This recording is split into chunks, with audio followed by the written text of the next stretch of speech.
Okay. All right. I've been in outer darkness somewhere trying to conjure up the Wi-Fi settings. Oh my God. I'm so sorry. I hate But technology. you accomplished and overcame it. I know. Well, yeah, kind of. I made it. I didn't quite make it my BITCH. It kind of did that to me, but it's okay. Your And you? biatch, make it your biatch. Yeah. Yep. Okay. So we're here. Make it your biatch. Uh-oh. I had to turn my phone down. Yeah, let's do that. I was like, maybe it's because I have StreamYard open and on every device. So I went and closed it out on every device. Anyways, y'all don't want to hear about all the technical crap. Just know that it sucks and it's got to be a labor of love. That's it. Okay. A labor of love to do this crap. Hi, everybody in the chat. How are you? Yeah. Hello from San Francisco. 7 minutes and 16. Oh, I'm sorry. 16 minutes ago. I was supposed to be live. I need to take that pinned message down. Is it still up? I don't know. Yeah, I tried to take I think that pin down, but it I'd have to go wouldn't on let me. YouTube to take it down. Can y'all see that pinned message where it says that we'll have to be, it's being postponed till today? Yeah, it's still up there. Okay. All right. I'm going to have to mute myself and go to YouTube and take it down. So just give me one moment. You're able to see me, but not hear me. Ooh. Hola, alas todas, Rhonda. I hope I didn't say any curse words in Spanish.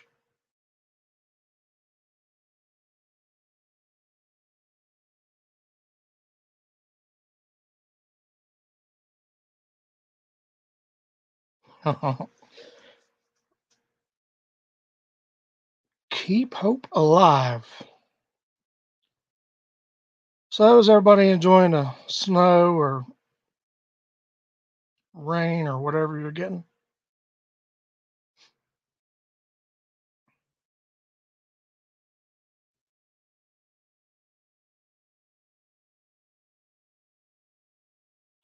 Uh, Summertime, KJ.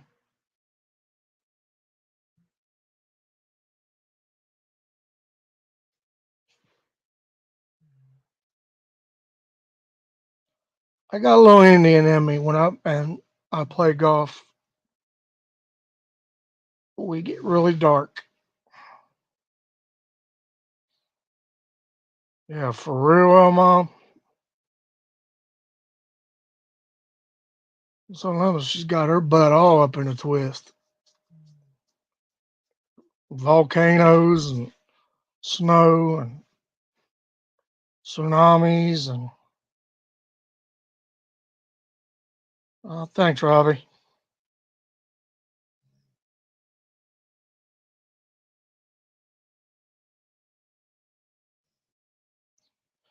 I wish ours would melt away, but we still got about 5 or 6 inches. Spread love and not hate.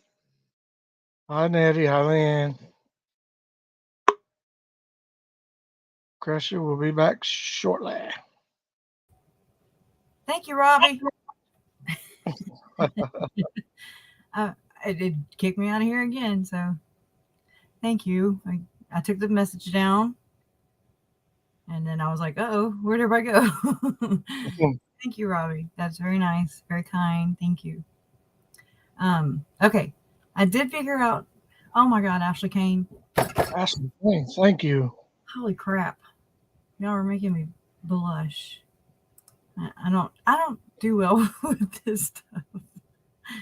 I need to do better. But thank you. Thank you. Thank you.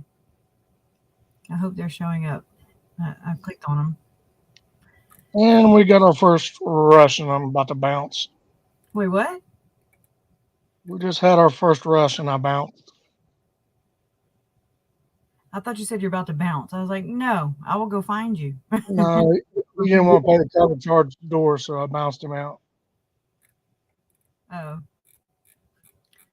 Okay. barely on comprehension terms right now. Thank you so much, Ashley Kane. Thank you so much. Thank you, thank you, thank you. We appreciate it. Getting there more and more every day. All right, I want to share my screen. Let's see. I'm going to do that. I need to share window or Chrome tab. Oops. Okay. So the sample evaluation form is what. Can y'all see it? I can't see it. I can't see the damn chat now. I can't see nothing. Yeah, I can see it, but it's in. Can you Now? make it bigger? Can you make it bigger? Let me be nice on that one. How did you do that? Because I didn't. Yeah, I'm playing with it. Oh Lord. Trying to get. Would you stop? I can't. That's where I live. 98% of the time. Nothing. This is the 2% I've got to jump out back out the gutter. You don't need your glasses. You just got to squint. I need to go hide Lori because she's distracting. As usual. Do you have the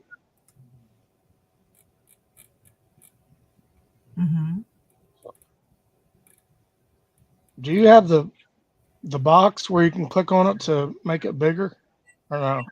Probably. Let me hide Lori. Hi. Bye, Lori. All right, let me go to tab.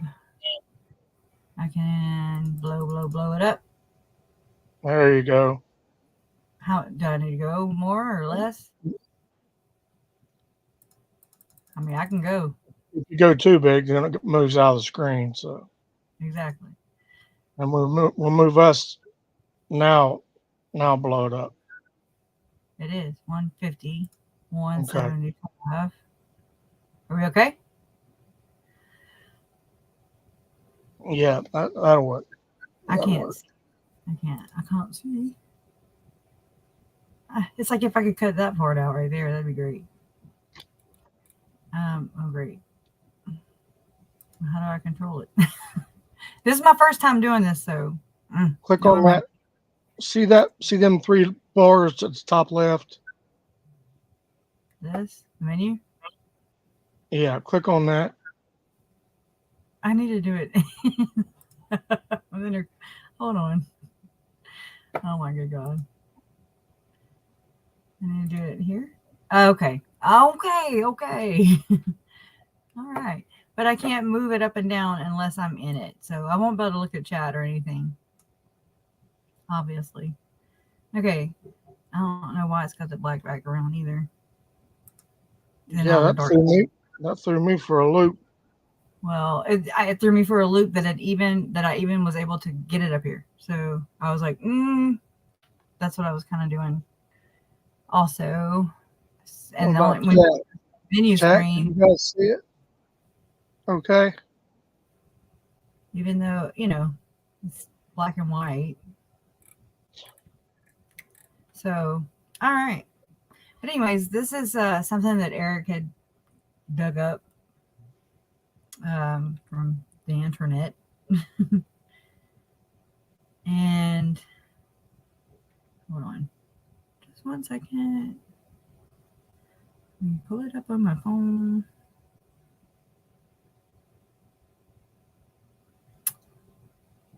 I don't know if y'all want to just like go over it, like read it. And because this is basically, this is from Florida. This, of course, we are in no way, shape, or form diagnosing anybody, Lori, nobody. Okay, this is just a sample form of how a forensic mental health assessment could go. It's not going to be exact. It's not going to, it's just for fun. It's make believe. No, because I couldn't find one from Idaho, so that's probably best. That way, for sure, it has nothing to do with it. I did find, I found a really good article about Idaho forensic mental health evaluation for death penalty cases. Yeah, I have that pulled up also, so we'll go over that afterwards. I'm telling you, if I I think read that, if I read it right, ooh wee, they ain't playing. Well, good. They Good. ain't We're not playing either. They're not catering or coddling Lori at all. That's not what they're there for. So basically, what Dr. John does, that's what he is. He's a forensic psychiatrist or psychologist. Forensic psychiatrist. I never get them right. I think psychiatrist, because psychology is something that they used to use from what I read. They would play as like witnesses, or they would testify and stuff like that, which they still do, but there's more psychology, not psychiatry. Not trying to confuse anybody, like I already am. But anyways, I should just send this to my reader, and that way I can let the reader read it. I mean, to me, it makes things a lot easier, but it kicked one of my videos off one time. I'd made one, just where the reader would read the short little article. And it was like, it just was good. The video was good. It was like boom, boom, boom. It was like 5 minutes, short for me. And it flagged it and took it off. I was like, okay, well, that was fun. So, read out loud. Give me a second. And we'll just let it read it out loud. Forensic Mental Health Assessment Report to the Circuit Court, Chapter 916, Part 2, Florida Statutes. Identifying information. Defendant, full name. Sex, DOB. Marital status, race and ethnicity. Case numbers, related charges. 2. Referral and service information. Referral. Continue. Is there? The evaluator should name the state attorney / death. What? I was just wondering if there was any way we could. You want to just read it? I think that'd be better, don't you think? I don't know. I suck at reading, but it's okay. We'll take turns. Okay, so, all right. Referral and service information. The evaluator should name the state attorney, designee, defense attorney, designee, or judge who referred the case. For example, John Q. Public, assistant state attorney, referred this case on June 2030. The judge in a case may be the only cited source of referral when initial communications involving the case excluded the assigned attorneys at the time of referral. Also include here a recitation of the referral question and discussion of notices regarding the nature and purpose of evaluation, absence of confidentiality, and any applicable privilege, as well as the examinee's understanding of this notice. So it'd be the current evaluator. This is where they would put their stuff, the current evaluator, their name, their degree, their title, optional if using letterhead with the same info, the date of the evaluation, the date of report, the month, day, year of the report, general findings. So what they recommend, recommended disposition, example, competent to proceed, incompetent to proceed, insanity, and opinion. Bam. Stop right there. Okay. That's what they do. They're not there for anything else except to say you're ready, you're not ready. That's it. You're bullshitting or you're not bullshitting. They don't go off of your historical abuse like Mark claimed. Well, it says, I don't know. I just noticed section 4, relevant history, the historical section. Hold on. See down here? Yeah. All right. Well, anyways, I don't know. Do you want to Says keep he talking? must apply. Where'd it go? Okay, so section 3, sources of information. Provide in this section a list of all sources of information considered or reviewed. Example, interview. Note how much time was devoted to an interview. Psychological testing, review of arrest reports, or other third-party documents such as depositions, medical records, criminal justice records, or school records. Interview with others such as family members, arresting officers, jail staff, treating healthcare professionals. Okay, that's good. And section 4 speaks of relevant history. The historical section is a compilation of narrative information describing past events indicative of an individual's psychosocial functioning across time. The evaluator must apply clinical judgment when considering the relevance and accuracy of all sources of information, including the defendant's account and third-party accounts and records. The evaluator should report the use of third-party information as appropriate, relevant to the referral questions. Of course, it's confidential, yada, yada, yada. Forensic mental health assessment, page 2 of 4. Section 5, current clinical presentation, behavioral observations. It reminds me of Letitia Stout. You know, just how she's chasing waterfalls and stuff. That answers that question, Katie. You're exactly right. I can't see the chat, so I'm sorry. She says since Lori never went for treatment, they have no history to refer to her or doctors to interview. Or did she? Did she go to get that mental health evaluation done? Yeah, she did. She did, but I want to know. I don't feel solid about that. I remember I emailed them and told them who I was. I did this, and then I got spooked. This is right about the same time I met you, Eric. And I remember I emailed the place, Community Bridges, and I was like, you know, she allegedly, you know, shot my uncle or, you know, murdered, whatever. Just, and who I was pertaining to Lori.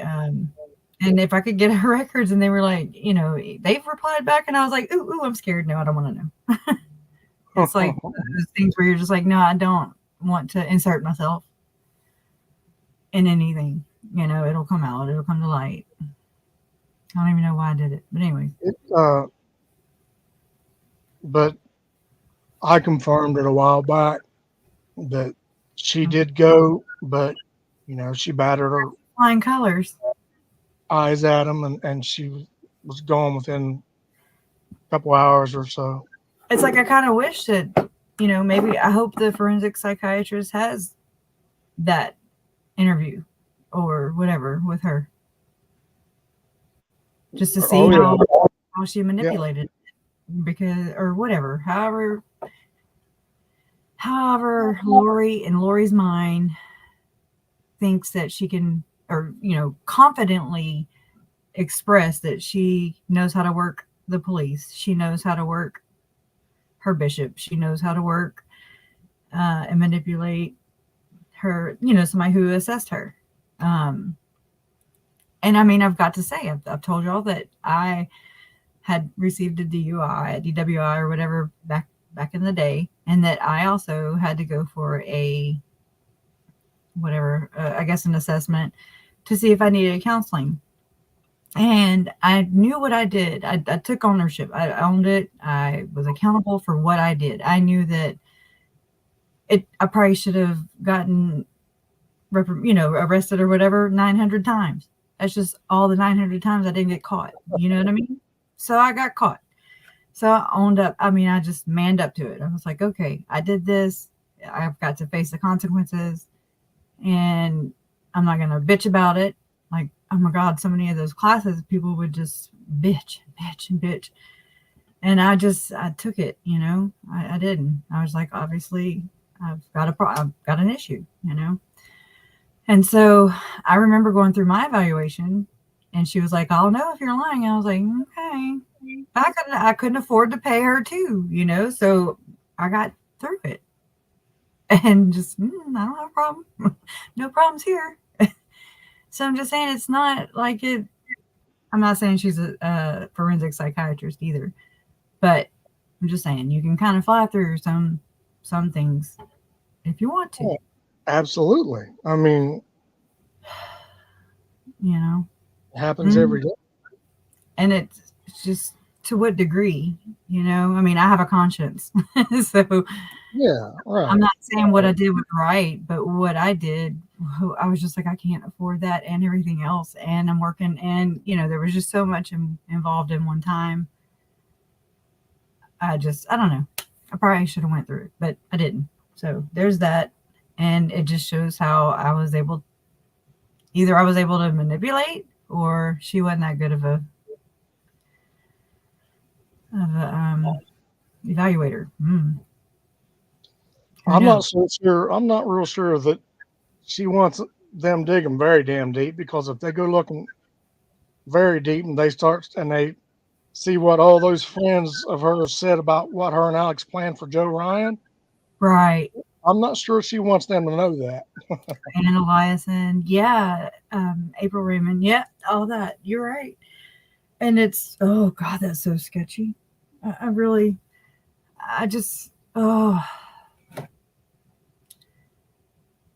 wish he had to pay for every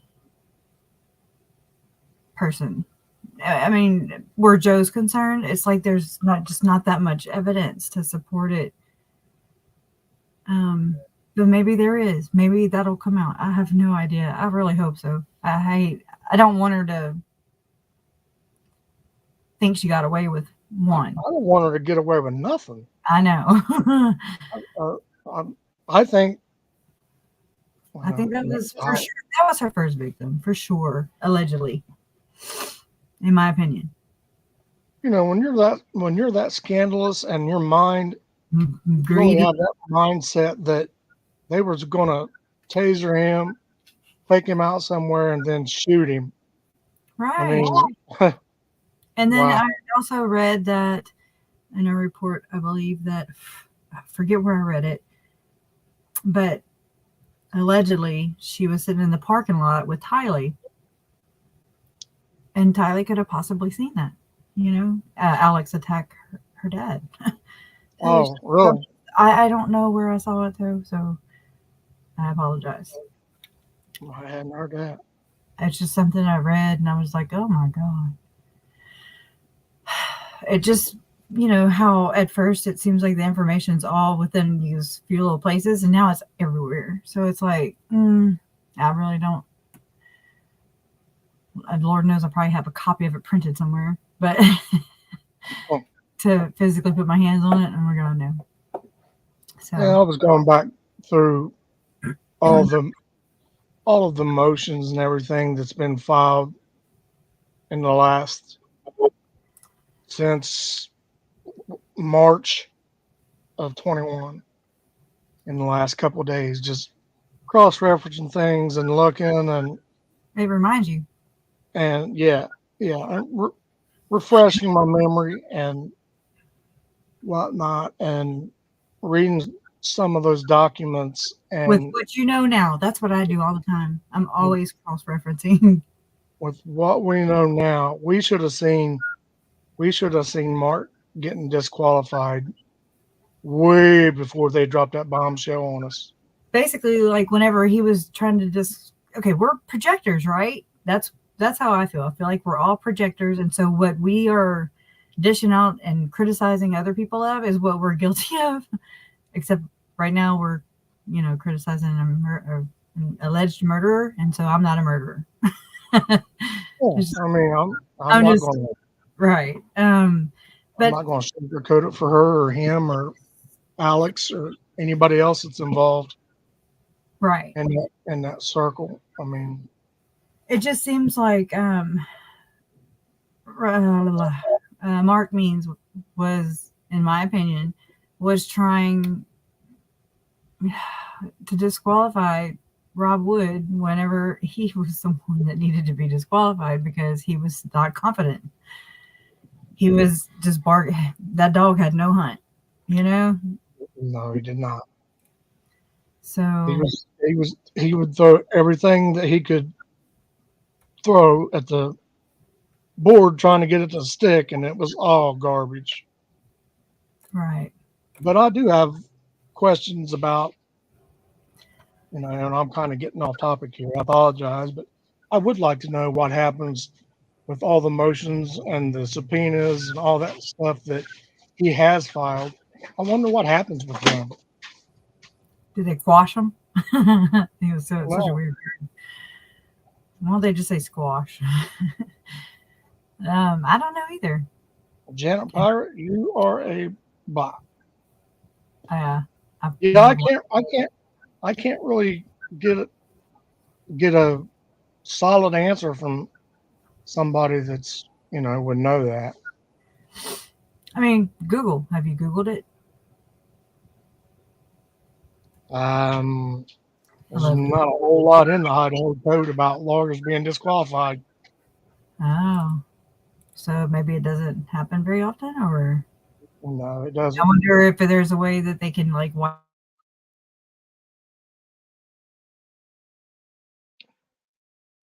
And you froze up.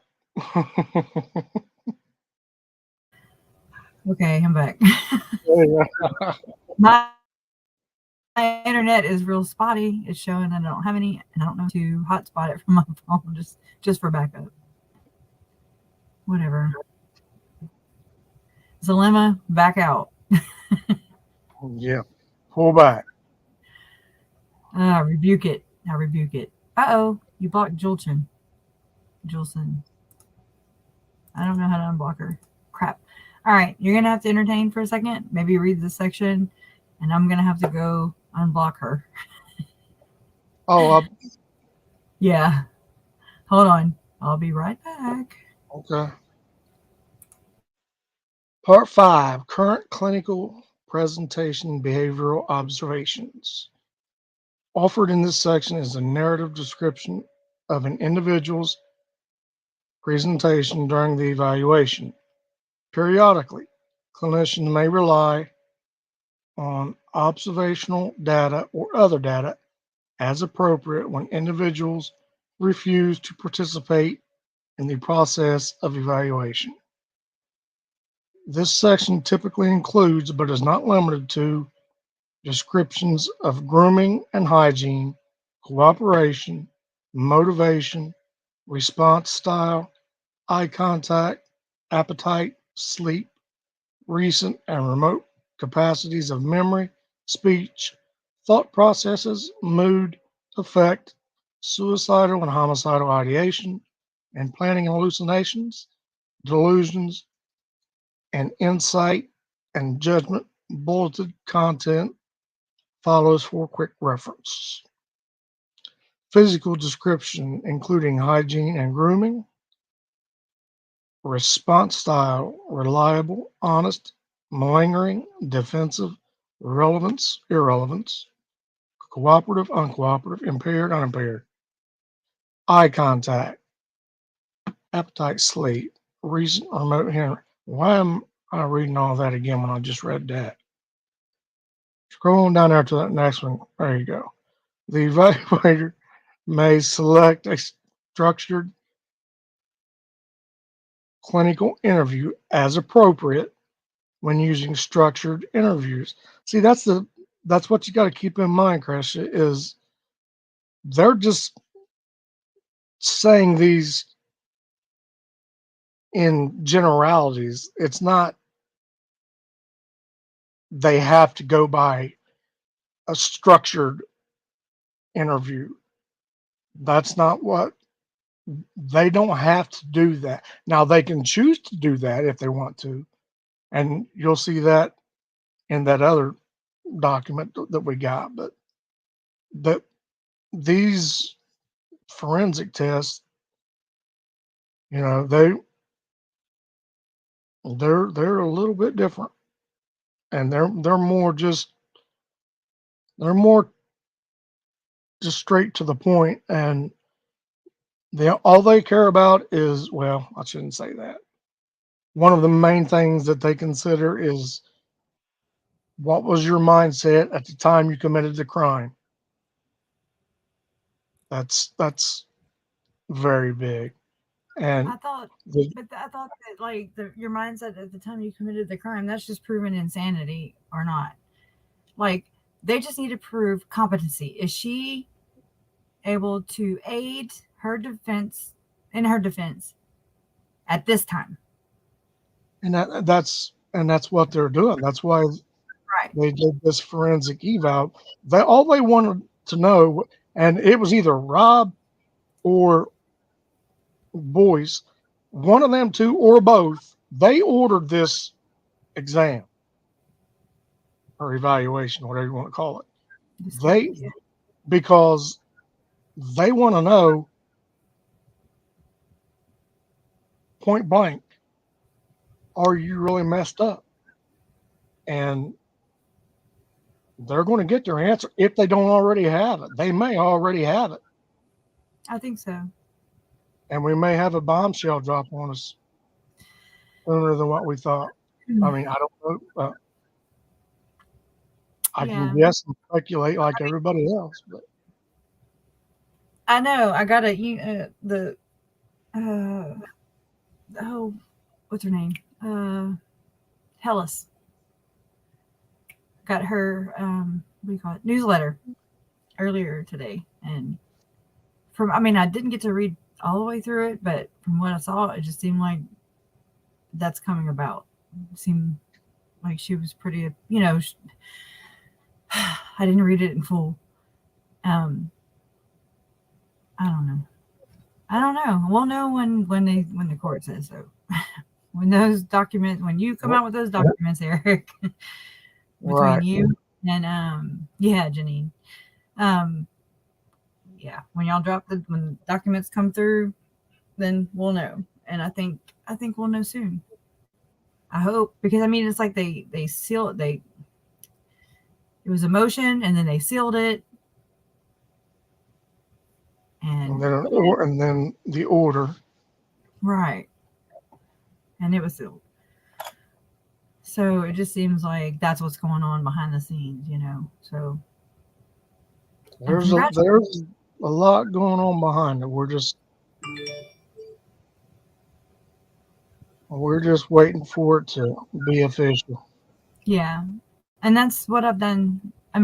Through all this, even whenever there was a lot of speculation and the YouTubers that had the info, and I just, like, my mind, it's like the way my mind works, it didn't allow any of that info in, because I'm like, not right source. That's not the right source.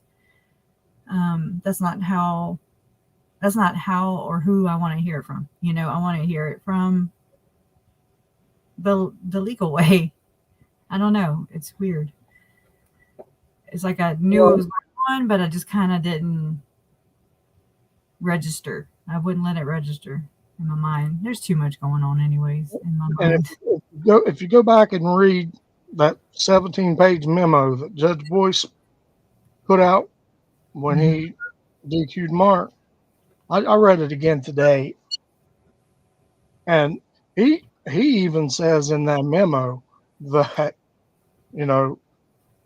if she's not competent, then how are you having conversations with her about things that are going on with her case? She's watching and yada yada. How do you know she's watching? How do you know that she's watching this? Yeah. Archie. I can't help but say Archie whenever you say it. You said it to me once and it was stuck. It's stuck. So, we're going to hate him too. Just might as well bring that up. We're not going to like him either, because he represents everything that we are against. But he's just doing his job, although I think he has a very crappy job. Mark, clients, how about that? He don't have much. Mark just got handed the shit bag. Let's just call it what it was. But he milked it for every second that he could. You I know, think he I have never, those tweets that you sent. Let me see if it'll show it. Oh, I'll have to hide this. Oh man, it's the tweet you posted to. This is who you silenced by your. Oh, something about it was you to Means Law, and I was like, I can't read it because we're over it. Damn it. minimize that. True. Good thinking, Eric. Good thinking. Let me go to it, and then now can you see it? No. Oh. What? Oh. I had true crime Cincy. I thought I closed out. No, you're good. I don't know, but anyways, it was your tweets, and I was like, you are on Johnny on the spot. I swear. Yeah, I mean, he tweets out, you know, cryptic, stupid stuff in my opinion, quoting presidents, and I mean, I don't know if he was running a fantasy president football league or what he was doing, but Yeah. you know, I don't attack him or anything like that, and I told him that, but You remind him though. You remind him of what he stands for. I don't have to be so worried about it now, which I never really was, but you know, he needs to fade to black. You know what I mean? Just go away. Exit left or right, Yeah. whatever. Exit, please. Just go away. It just makes me think that she done put the voodoo on the hoodoo, in which I felt that at the beginning. Like, just he was so, in my opinion, my heavily strong opinion, I feel like she was just what is a man eater, opposite of a womanizer is her, you know. And I just feel like she's like, okay, Mark, you know, with her little baby voice. Come on, picture it, think about it. I do think that something else that we'll be getting, I don't know if you consider it breaking news or not, but I do think Judge Boyce will add another death penalty attorney here real soon too. I didn't see that made me wonder also. Whenever it was so weird how it happened, because there's there's of course Judge Boyce, and then there's Chad and his attorney who's not death penalty qualified, you know, Price, and then they didn't even read her charges to her because she was incompetent. She hasn't even been arraigned yet. But then they had already appointed her a death penalty certified lawyer. So I was like, that's weird. Why haven't they? What? And why didn't they give that to Chad? Because he had already read his charges and pled not guilty, not guilty. That's how he sounds, not guilty. Oh my God, he drives me insane. He is such a dork, a murdering dork, in my opinion. Don't sue me. But I mean, just he's gross. God.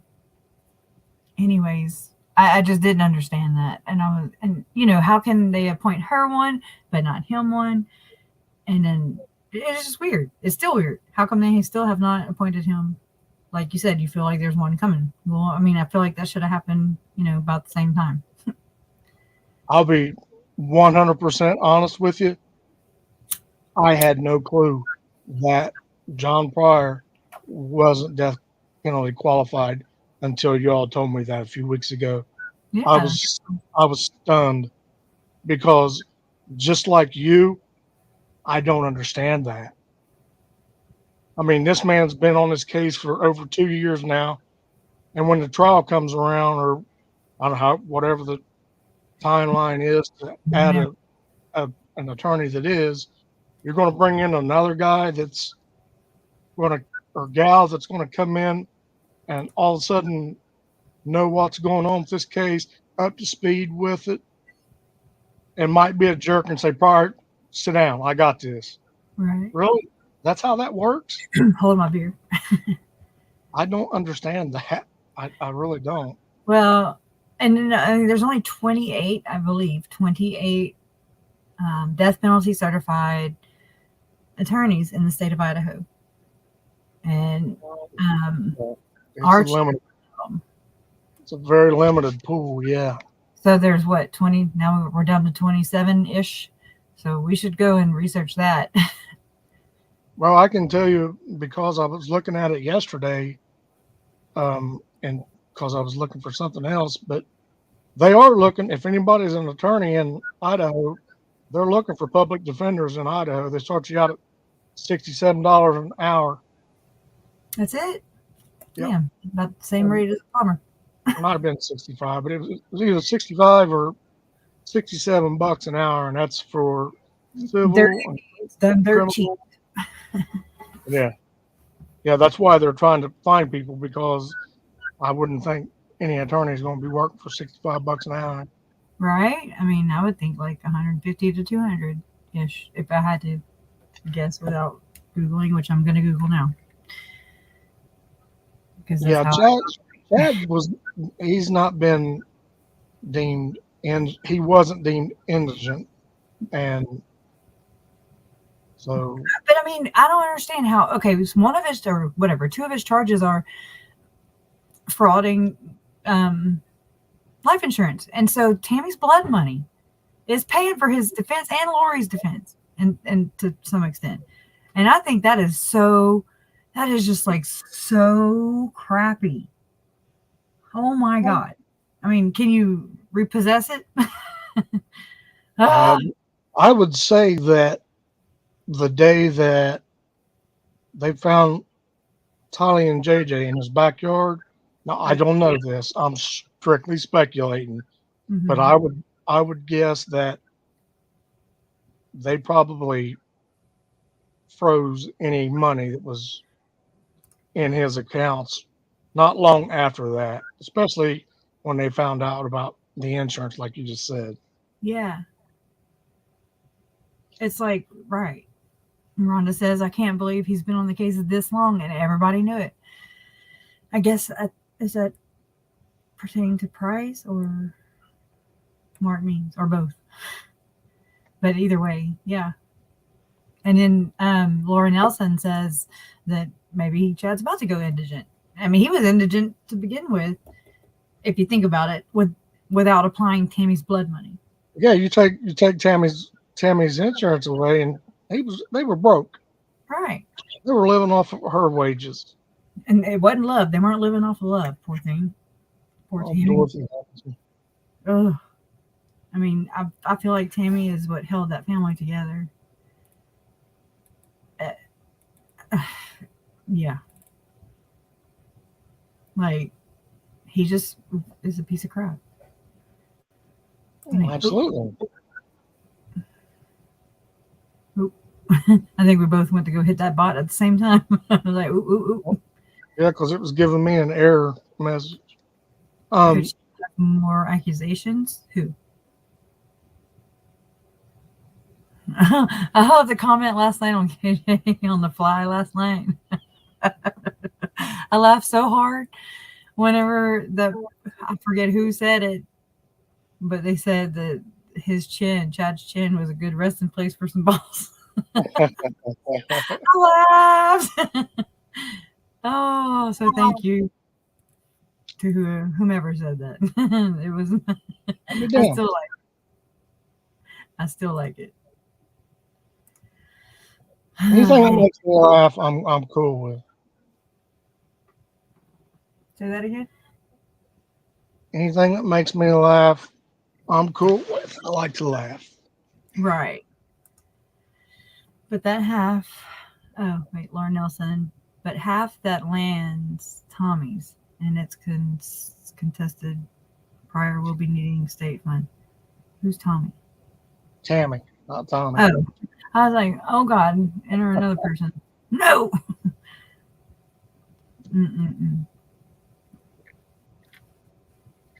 I can take that document down. We still have to finish going through it though.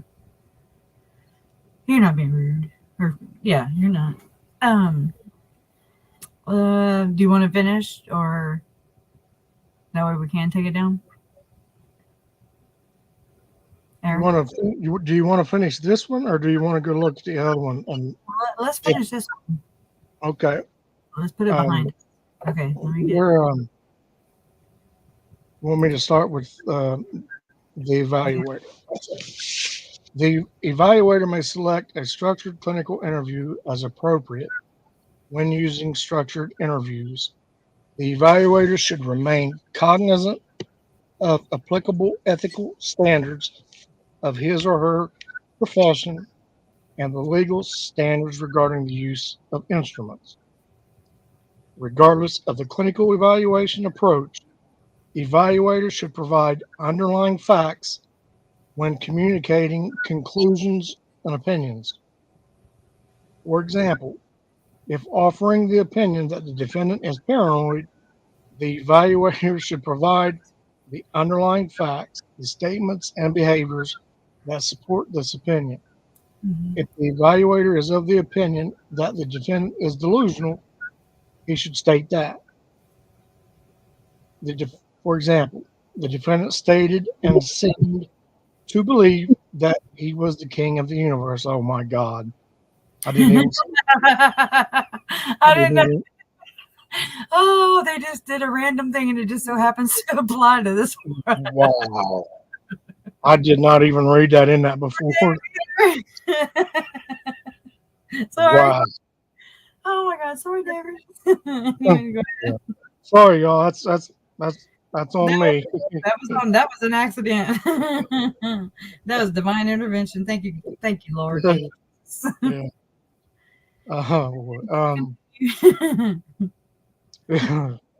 If the evaluator concluded the defendant was depressed, the evaluator should provide the underlying facts or other supportive facts.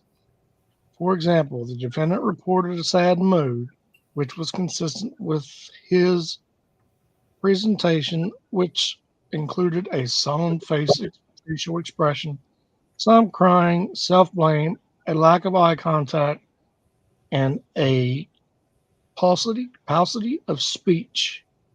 Records in the jail indicate that he sleeps approximately 16 hours each day. Well, dang, I'd like to get some of that.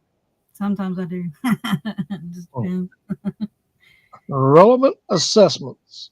The evaluator shall report the results of relevant testing and assessments completed by the examiner or referenced in third-party documents. Now, this is Florida, y'all. Keep in mind, this is Florida, but even in Florida, they've got the word relevant in there. And Idaho is real similar. It's what they want, what they think is relevant. And all the other noise, that's all it is. It's all noise. They don't care. They don't want to hear about it. They're not going to talk about it. It's not going to be in their report. So relevant is a key word in that sentence. Okay. The evaluator should typically describe the purpose of each test or assessment instrument prior to presenting results and interpretations to the court. Oh, wait, you skipped a sentence, I think. The evaluator should typically describe the purpose of each test or assessment instrument prior to presenting results and interpretations to the court. Relevant assessments may include, but are not limited to, estimations of intelligence, psychiatric functioning, neurological functioning, psychopathy, response style, etc. The evaluator should remain cognizant of the applicable ethical standards of his or her profession and the legal standards regarding the use of tests. Diagnosis relevant to the referral questions. Again, relevant, keyword. Include the following statement before reporting diagnosis. Inclusion of a DSM-diagnosis in this report does not imply that the condition meets legal or other non-medical criteria for what constitutes mental disease or infirmary, mental disorders, insanity, competency, and involuntary hospitalization or release. There may be other DSM-IV diagnoses that are not offered below, which are not considered relevant to the psychological issues that are the focus of this evaluation. Axis 1. Report diagnosis relevant to the issue of competency to proceed or mental state at the time of the offense. Remember what I said a little bit ago? Yep. All they want to know is their mindset when they did these murders. Axis 2. Report diagnosis relevant to the issue of competency to proceed or mental state at the time of the offense. Axis 3. Same thing. 4. Competence to proceed if ordered or requested. Or is that's 6, not 4, ain't it? V1. 6, yeah. I never made it past 3 in Latin counting. No, I didn't speak Roman. I'm just speaking. The evaluator shall support all opinions by reporting facts, observations, data on which the opinions are based, e.g., specific statements or behaviors of the examinee, specific statements the defendant offered regarding his/her behavior around the time of the alleged offense should not be provided when only addressing competency to proceed. Yeah. Headings in the report to organize competency-related information follow this paragraph. The appreciation of charges, appreciation of penalties, adversarial nature of the legal process, ability to disclose pertinent facts to defense attorney, capacity for appropriate courtroom behavior, capacity to testify relevantly. Yeah, like she's going to testify. Other factors. Evaluators selecting instruments to guide decision making. The fitness interview test revised should remain cognizant of applicable ethical and legal standards regarding the use of tests. Sorry. 7. Mental state at the time of the alleged offense, if ordered or requested. The examiner should offer a comprehensive description of the defendant's behavior, cognitions, and emotional functioning at and around the time or the alleged offense based upon consideration of the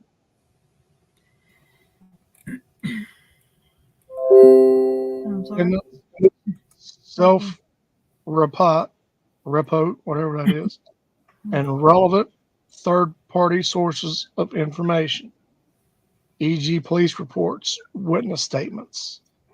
The examiner should describe the relationship between the defendant's behavioral, cognitive, and emotional functioning and his or her ability to understand the nature and consequence of his or her actions and distinguish between right and wrong at and around the time of the alleged offense.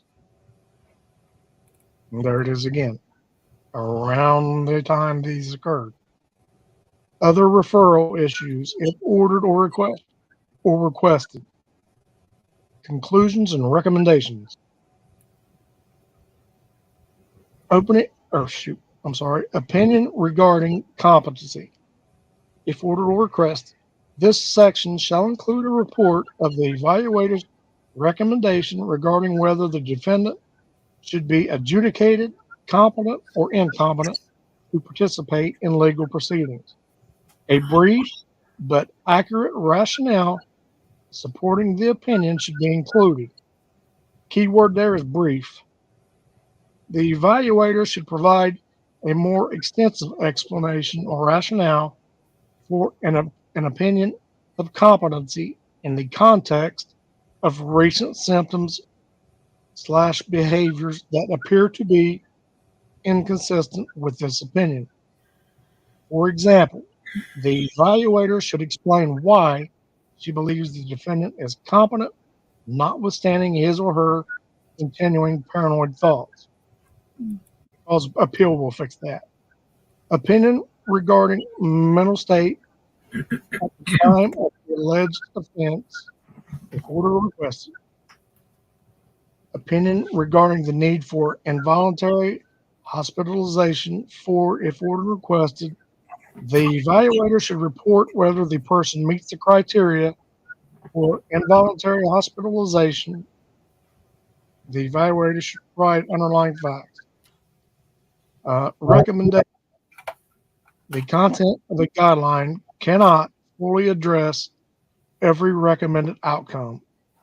As with any recommendation, the evaluator must apply judgment when determining and communicating the needs of an individual. All evaluators are encouraged to provide sufficient data to allow legal authorities and community providers opportunities to make informed decisions and to establish continuity of care. And I think that's it. Yeah. Yep, that's it. Okay, so I want to go over to that other document. Can you see it? No, we're still on the other one.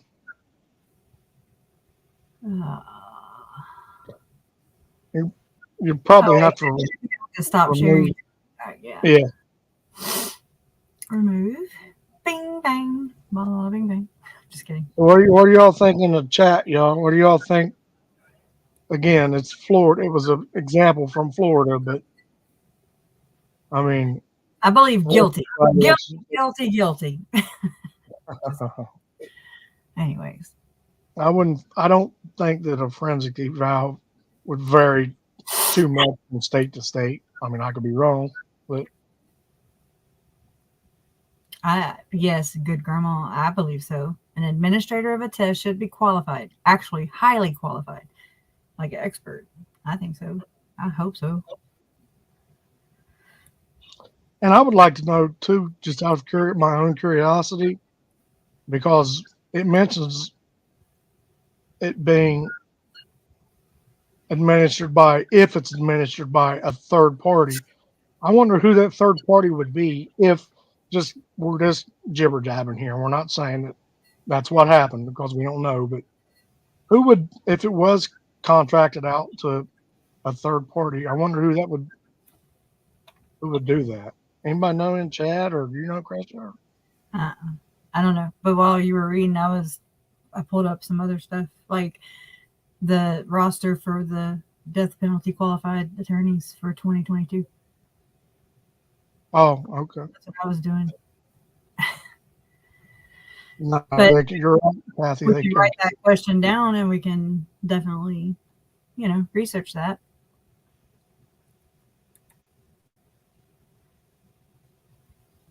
I agree with what KJ just says right here. Lori should not have time to think about how she wants to lie her way out of this. Keep the evaluator on her, right? And so her being able to watch this stuff, it bothers me. But then I try to not have prejudice or anything. And I do. I really try to balance myself to where... No, I mean, I threw a fit the last hearing when I found out that, she was listening to it. I mean, I just, like I put on Facebook and on Twitter, instead of her watching the hearing for homework or for whatever reason, let's put a video of Charles, JJ, Tammy, and the kids on a loop, and let's make her watch that for 12 hours a day for homework. For 12 hours, just put it on a loop and let it run. But I think that's more, I'd rather save that more for punishment. I'd rather just give her rainbows and unicorns right now and just make her be competent so we can get the show on the road. And then after that, there's plenty of time for all that, like I want to see her. I want to see her. You're the brains of this operation. Huh? That's why you're the brains of this operation. I'm just a knucklehead. I want vengeance. Knucklehead too, but hey. I mean, trust me. I mean, like I can sit there and I do sit here and I'm just like, well, no, I have my opinions. Trust me, but then I have to reason with myself and just say, what's the right way? What's the fairest way? Because I want it to be fair. I want it to be a just trial, a just. I want them to be handled appropriately and correctly. That way, we don't have to go back on appeals and all this stuff. I don't want to have, for my family and we don't want to have to go through all this stuff a lot. I mean, more than what we already have to. I mean, it's already been over 2 years and it's just been chaos dictated by Lori and Chad. It's like you become puppets of theirs because they dictate how our day is going to go in some sense. Because, I mean, if it's something that we don't agree with, if it's, all the crap that Mark Means brought to the situation, I mean, that was unnecessary stuff that right. And we'll see. It'll start flowing now like a normal case should flow as far as back and forth between the prosecution and the defense. Things will start getting handled with phone calls between them. And, I mean, you won't have all these just ridiculous 70-page motions to compel and object. Wow.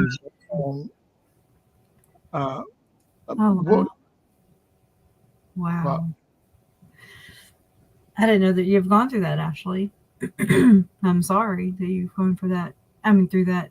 And you go through that. You don't ever stop going through it.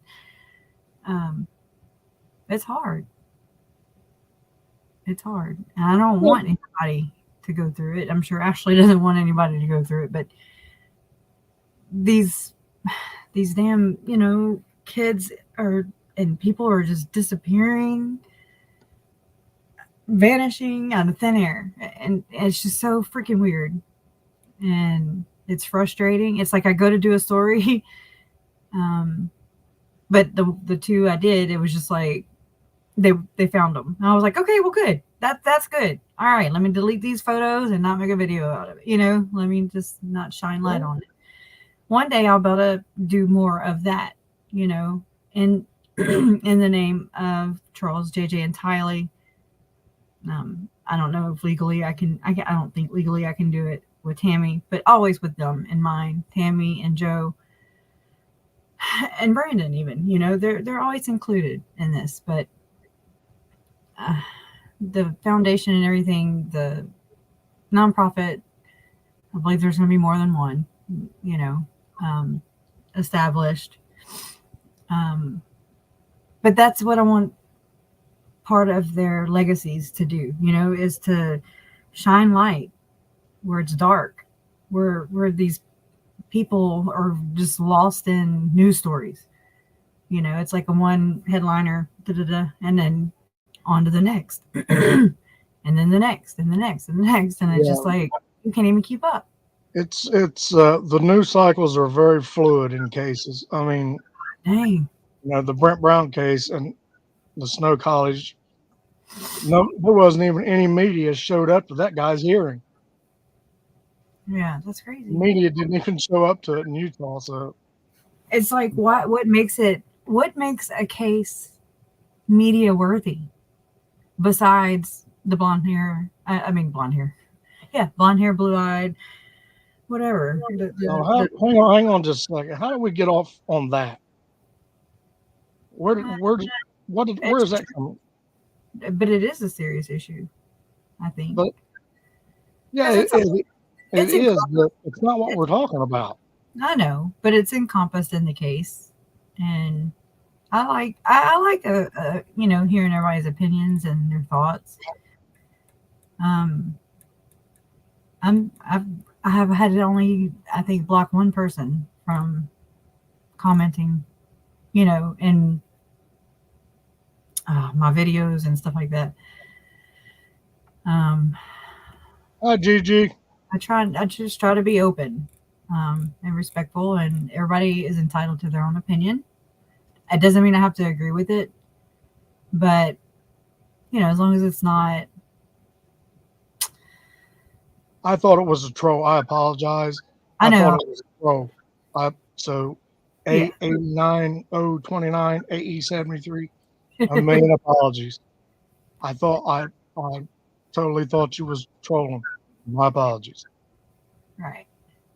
I mean, and it's okay. That's why I'm very. Things in text can be taken out of context so easily, so quick, so fast. And then it's like, or it just could be you're in a bad mood that day and you run across it and you're like, what the hell? And they're giving us a virtual hug. Oh, we're virtual hugging you back. Yeah. Group hug. But it's okay. I mean, it happens. It gets the best of us. Things can be taken out of context easily, very easily. Especially on such sensitive topics. That's where I've had to kind of desensitize myself a lot, because I mean, that's my first instinct is protect. I want to protect my family. I want to protect the memories and everything of my uncle Charles, Tylee, JJ, Tammy, Joe. I want to protect them. I don't want them to be re-victimized. I don't want them to be exploited any more than they already have. It sucks. And it sucks. And then, it's like, okay, well, I'm in a unique situation where this is my family, and it just so happens that it's in the media, it's really in the media. And, like I got a copyright strike because in the very beginning I'd shared the Mommy Doomsday series podcast or whatever. And I was like, okay.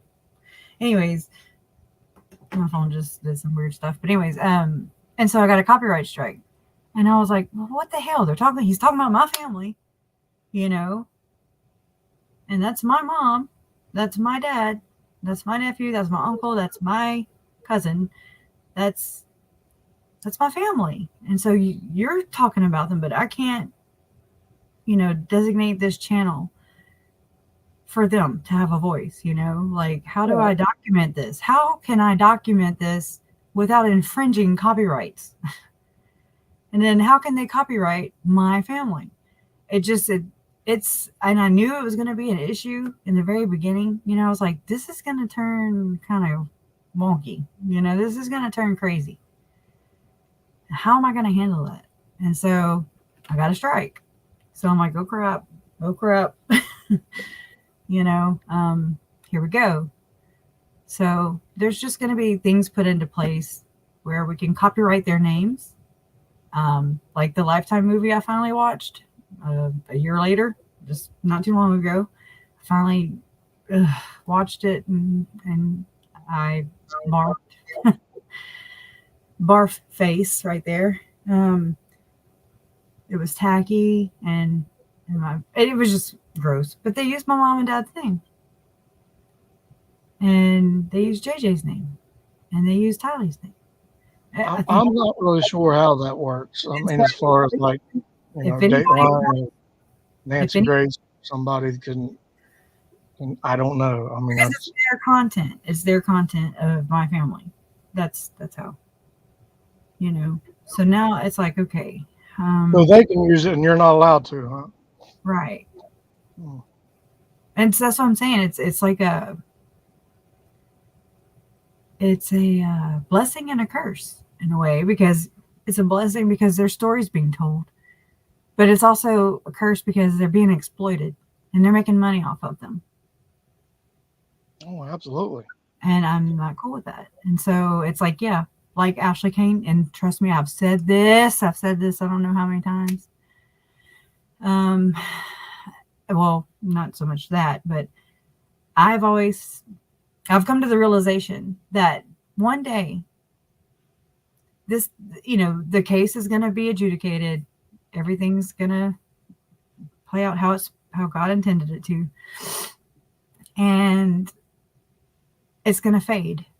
It's going to fade away. It's never going to go away, but it's going to fade away because boom, there's the next victim and the next victim and the next story. And then, the next, and I'm like, where are all these people who are using my family and the content and exploiting and whatever? Where are these people going to be while they're racking up subscribers and just, super chat, go Patreon, go. And that's just here on YouTube. I mean, that's not the movies and the books and the all that stuff that's going to it's already taking place. Where are these people going to be? They're not going to be here helping us making money on another case. Right. And so that disturbs me. And that's from my perspective. That's my perspective. I'm entitled to it. It's like, I don't know how to stop that. I don't know how to shed light on it. The only thing I can do is get ahead of it. I can't, it's something that I don't think I can change, but it's something that I can get ahead of and say, no. If you do want to learn about this case, I want to provide a place where you can come, and you're going to pay other people anyways, correct? People pay Patreon for, for all the document dumps and the FOIA releases and stuff like that, all the documents and stuff. Then you can come to this place, this one central place, and all proceeds go to their I've already got a game plan set up for that, hon. And I haven't even told you about it yet, but we got to get going because it's good. Already, the next doc dump that comes out, I'm going to sell it for $1 to anybody that wants to buy it. Every cent goes to the foundation. And I think that's awesome because that's where you can help a family. That's where you can help give us a platform. They died. Their blood was spilled. Okay. Their blood pays for this platform. I don't take that lightly at all. It gives me chills, like just even saying that. They paid for it in their blood, with their blood. Oh, yeah. And it just, it bothers me. I take it seriously. And I just, I can't stop things from being, from taking place. I can't stop people from writing books. I can't stop people from making movies and whatever have you, whatever.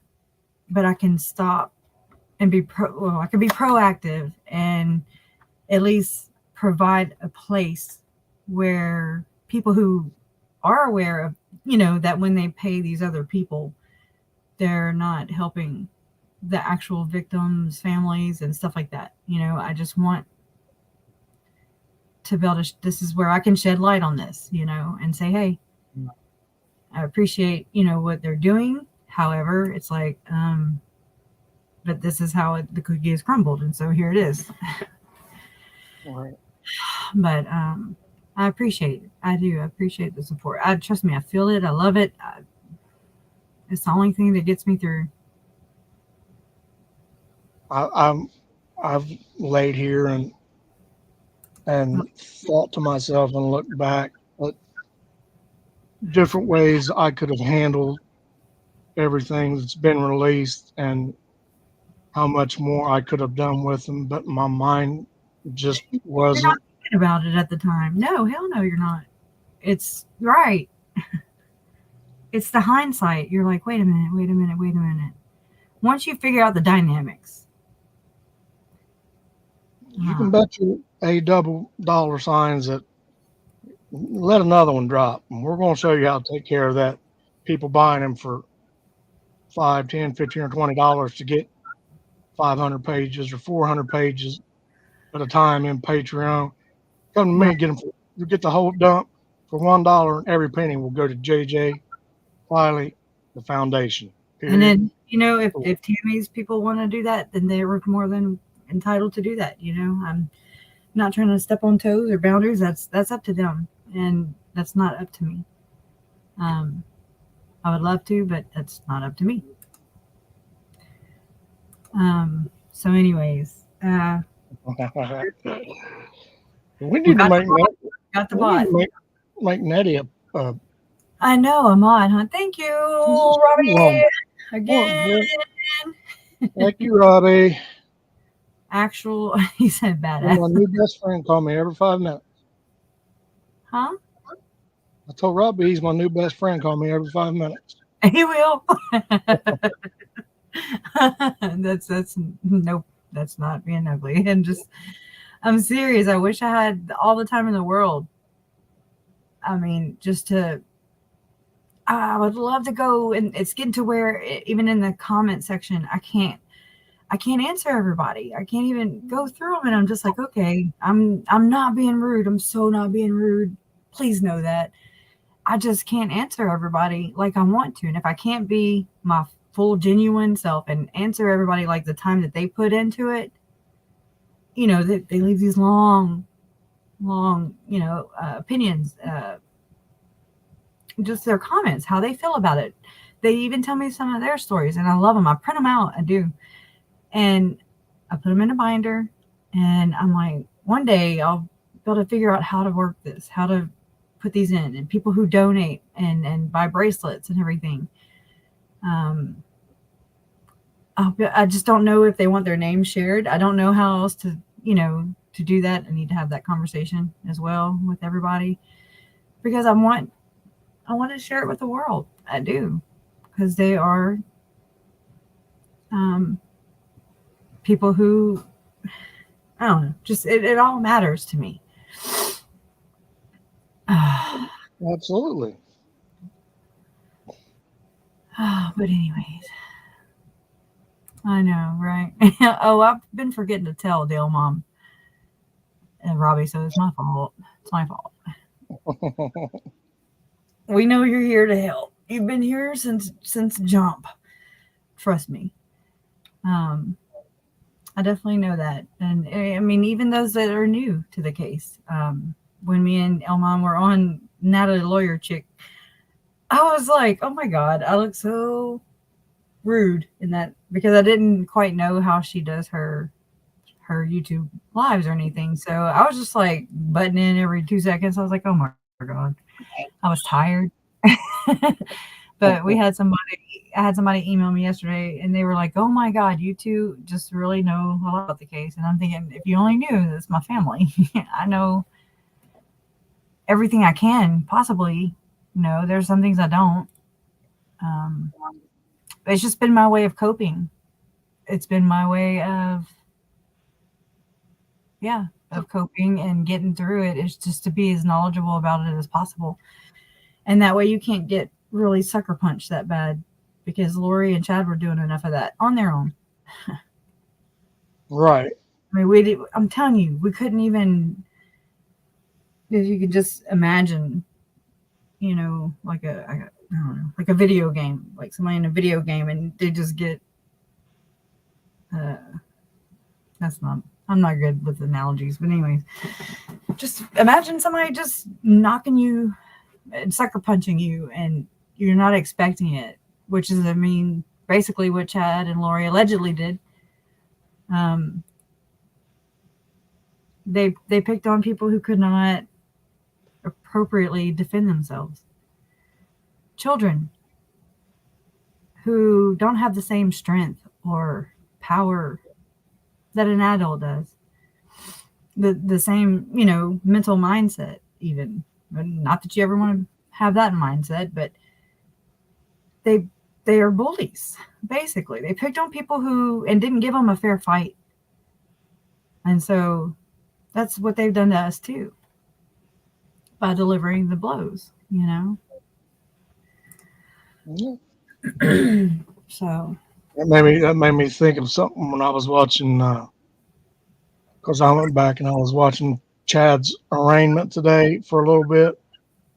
And when the detectives was at Lori's door, they went there the first time and she fed them the line and they turned around and left, and then tried to call Melanie to confirm that JJ was there, and they couldn't get a hold of her, so they turned around. went hadn't back. even left the complex, and they went back and knocked on her door and asked her to call Melanie to tell her. She can't. She's in Frozen. Yeah. So, man, and I was just, because I'd missed it before, but it hit me that, why didn't you say, I need you to call Melanie from your phone right now while we're standing here? Right. I don't know. Why give her the option To wiggle. Yeah. They already went back. They told her that they had a bad vibe, is what he said. Everybody just had a bad vibe about the situation. Well, you put her on the spot and you say, you call Melanie Gibb. We don't care if she's at the movies. We want to know where that baby boy is. Not tell Melanie to give us a call. And, you know, she ended up calling, however many weeks later. Oh, yeah, December 5th, I think. I don't know. I mean, I got She then told everybody else, or no, she told, I guess, she had already talked to the cops, and then that's when she drugged Sherry Dowdle in, and God knows who else. I think just to practice her story. That's my opinion. I think Melanie Phibbs was definitely like just trying to work her story out. Practice it. I think she's involved. Allegedly, that's my opinion. I hate saying allegedly. I don't. I think a whole bunch of them are. But I have to do it for everybody then. That's why I know. Just putting it in our everyday conversation here at home. We're like, allegedly. You know? Allegedly. I'll be like, I cooked dinner, and I'm like, allegedly, you know, and we just, I'm glad we did, because it's like I trained myself to say it a lot. Right. You think you think we can get that other doc up yet, or no? I don't know. Try. Yeah, let me go. Let me figure it out. We can try. We can try. Stop screen. Wow. All right, share. Okay, I don't have to tell y'all. I always talk out loud now. I feel like my mom. I'm like, who the hell are you talking to? I don't know. Okay, hold on just 1 second. Elevator music. It's so easy to look back now because of everything that we now know, and second guess every move that everybody made along the way. But there's just some things that really jump out at me at times, and I'm just like, wow. You know, with Charles in Arizona to begin with, and then like that deal when they showed up at her apartment and let her talk her way out of that. I feel like the FBI though, like there's stuff that I've been reading and going over, and I'm like, babe, I'm talking to Jason, and I'm like, it just seemed like the FBI was really in this way in the beginning, and it's like they already kind of knew that maybe not, they didn't know where the kids were, but they just knew that they were missing, but they were involved. Like, just, I don't know. That's my sense when I looked at something the other day and I was like, wow, they've really been involved for a while. Oh yeah, they've been running silent and deep for a minute. Yeah, and it's just crazy when you put it,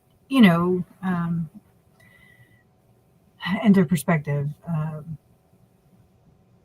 I've been living it, not able to put it in perspective. And so, anyways, how do I make it not? I hate dark mode. God. Can y'all even see it? No. Wow.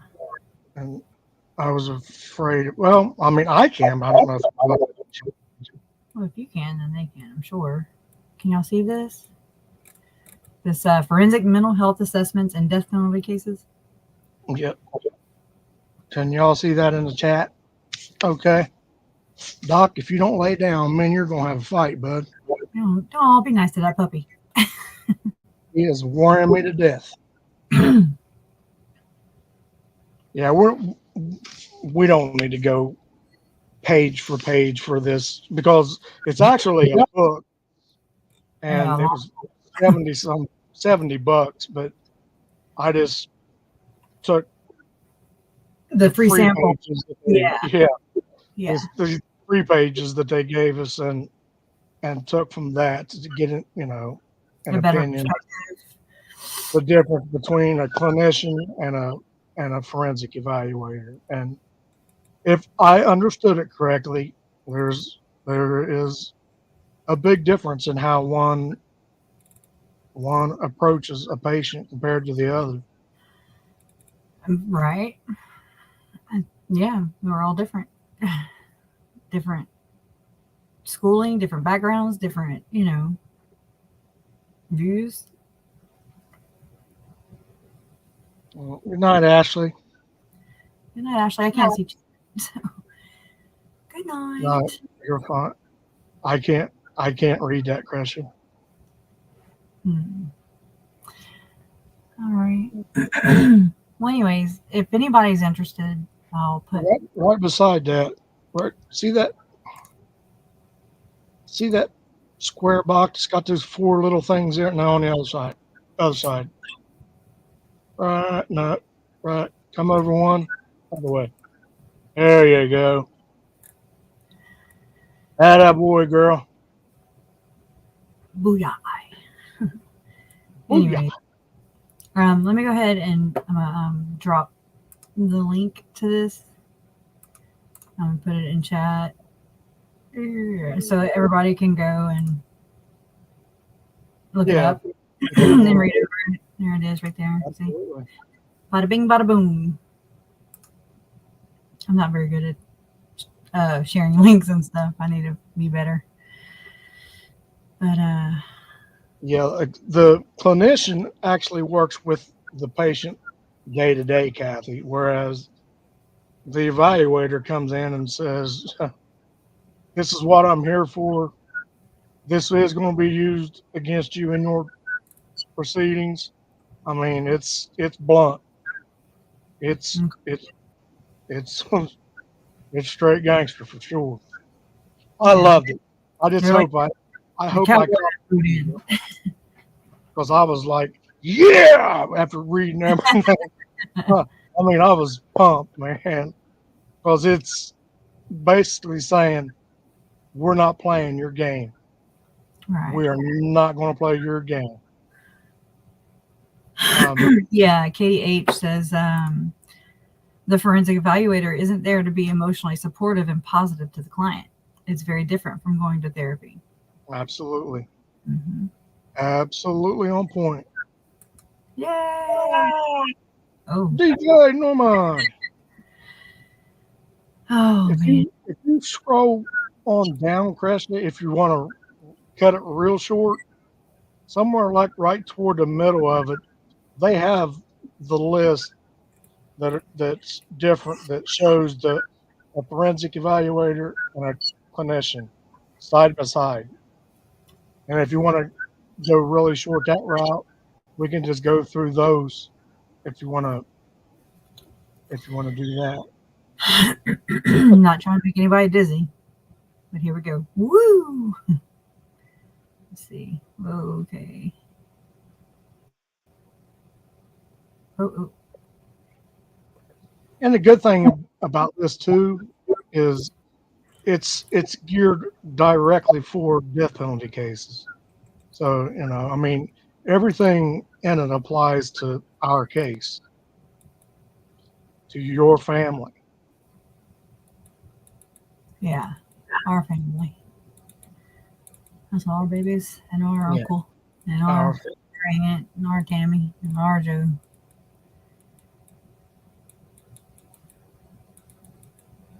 We see what that says right there. Go back up where it says distinctions. Yeah. Distinctions between forensic mental health assessment and clinical assessment. Despite its grounding in mental health, here we go.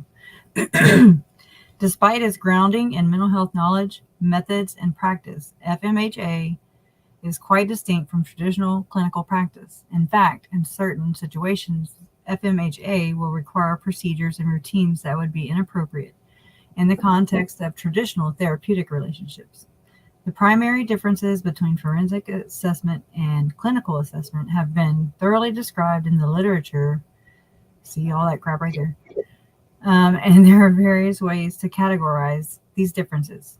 At base, however, most of the identified differences relate to the purpose of the evaluation, identity of the client, need for informed consent, methods of evaluation and data collection, response style of the examinee, and the expected outcome of the assessment. We need to see that table.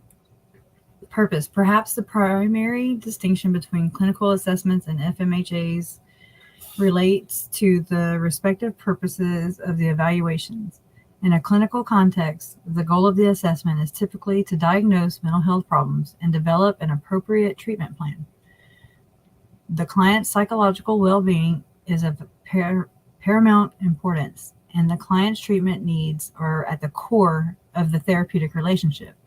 In this regard, mental health professionals are assuming the traditional helping role. In a forensic context, however, the purpose of the evaluation is to assist a legal decision maker or attorney. The examinee's mental health functioning and treatment needs may be explored during the evaluation, but only insofar as they are relevant to the legal question being addressed. In FMHA, the evaluator makes no effort to treat the examinee, although the evaluator may, oh Lord.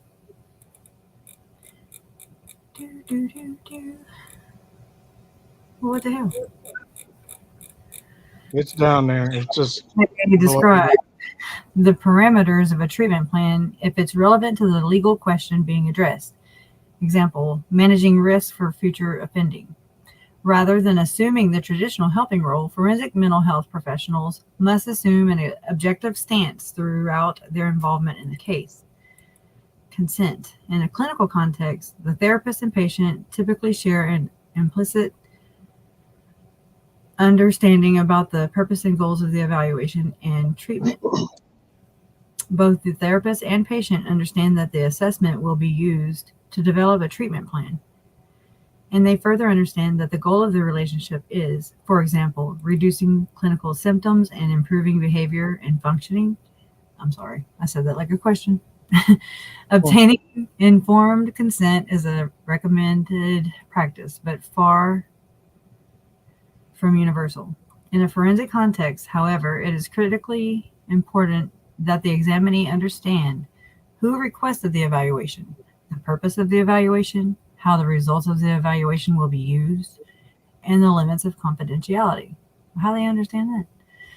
Anyways, the examinee's legal interests including those relating to liberty and life, can be directly impacted by the results of the evaluation. An examinee's understanding of key aspects of the evaluation, that is, who requested the evaluation, the purpose of the evaluation, how the results of the evaluation will be used, and who will be able to see the resulting report, may affect the examinee's willingness to participate in the evaluation or influence the types of information provided during the interview and psychological testing. Influence. That's crazy. That word right there. Okay. As such, formal and explicit consent if participation in the evaluation is voluntary. It's not. Or notification of purpose if participation in the evaluation is not voluntary is an essential aspect of forensic mental health practice. Voluntariness and autonomy. Most clinical assessments originate through the examinee who enters into the professional relationship voluntarily.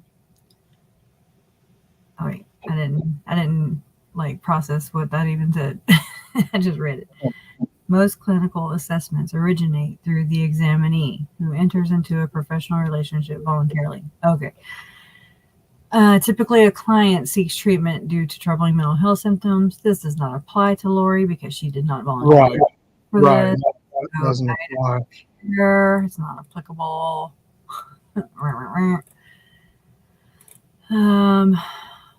Okay, let's go. In a clinical assessment, the client is the individual being examined. In a forensic assessment, the client is the party who requested the evaluation, i.e., retaining attorney, court, employer, or insurer, and not the individual being examined. Now, this applies. Identifying the client is not simply an academic exercise. It has important implications for the evaluator's duty to maintain confidentiality, disclose findings, and fulfill other key tasks. For example, a client in a traditional clinical relationship can expect that the mental health professional will not disclose confidential information obtained during assessment or treatment, but the examinee in a forensic assessment should not expect the information he or she provides to remain entirely confidential. In many instances, the results of a FMHA will be shared with opposing counsel in the court, and the report may even become part of public record. Whoop, whoop. We can only hope. Therefore, the limits on confidentiality should be communicated to the examinee prior to the evaluation. Okay, that was whatever. You want a break? Oh no, I was just that. I pay attention to the notes, the clip notes or whatever, because it's like written in there, you know. Yeah. So, Yeah, it's got nuggets in it. And cliff notes too. okay, I like that. There are a few notable exceptions to confidentiality in therapy, such as mandated reporting of child abuse and the affirmative duty to protect that is triggered when a client makes serious threats of imminent violence against a readily identifiable third party. But maintaining confidentiality is the general rule in a therapeutic relationship. See, I read backwards. Now I'm going up to 3. One example is a criminal defendant, who wants to proffer an insanity defense, which she can't. But still, the defendant cannot agree to be evaluated by the defense's mental health expert, but refuse to participate in the evaluation by the prosecution. What? Okay. I'm not comprehending it. She can't refuse the defense. The defendant cannot be evaluated by the defense's mental health expert, but refuse to participate in the evaluation by the prosecution's expert. Failing to support an eval by the prosecution's expert may lead the court to reject the defendant's insanity plea, which doesn't apply to her, but it's still telling us a little bit there. Yeah. Okay, you go. Okay. Response, style, and threats to validity. Clients entering a therapeutic relationship are typically not motivated, at least consciously, to conceal or distort. Now, this is a really good paragraph. To conceal or distort the information they provide to a treating mental health professional. In fact, most clients intuitively understand the importance of providing accurate and complete information to assist the treating professional in developing an appropriate treatment plan. Now, we all think she's malingering. Yeah. Clients often recognize that it is in their best clinical interest to be honest and forthcoming during the assessment and treatment. We know she's not going to do that. Therefore, in a clinical context, there is typically an assumption that the patient's self-report is honest, reliable, and there are relatively few threats to the validity of the patient's self-report. That's all bullshit for her. Right. She's not going to comply with any of it. In our opinion. Okay. Allegedly. In contrast, legal proceedings may provide ample motivation to conceal or distort information, whether consciously or not. For example, a criminal offender may feign or exaggerate symptoms of a serious mental health disorder in an effort to avoid trial or criminal sanction, including execution. Wow. Winner, winner, chicken dinner. Or chicken dinner. In the civil context, a litigant may fabricate or exaggerate symptoms to obtain mental health. Well, we can go on by that because she's not getting benefits from it. Well, yeah, kind of, by not facing the music when she's over there in a damn hospital. Well, yeah, they're talking about. Yeah, I gotcha, but it's not civil either. But it's in a civil context. Okay, I'll shut up now. Scroll on down. No, you're fine. To where? The next paragraph. Oop. Data sources and the importance of the examinee's perspective. Clinical evaluation and treatment typically emphasize the examinee's experiences, beliefs, and perceptions. Oh, Lord. Understanding how examinees think, feel, and view themselves and their environment is often necessary to develop an effective treatment plan. Common data sources in a clinical context include patient self-report, observation, assessment, psychological testing, and the results of medical testing. But obtaining information from additional sources other than the client being treated is rarely necessary in traditional clinical assessment. There may be some instances when obtaining information from third parties is useful. When a client with cognitive impairment cannot provide historical information, or when a client is unaware of the extent of his or her deficits, but it is certainly not necessary in every clinical relationship.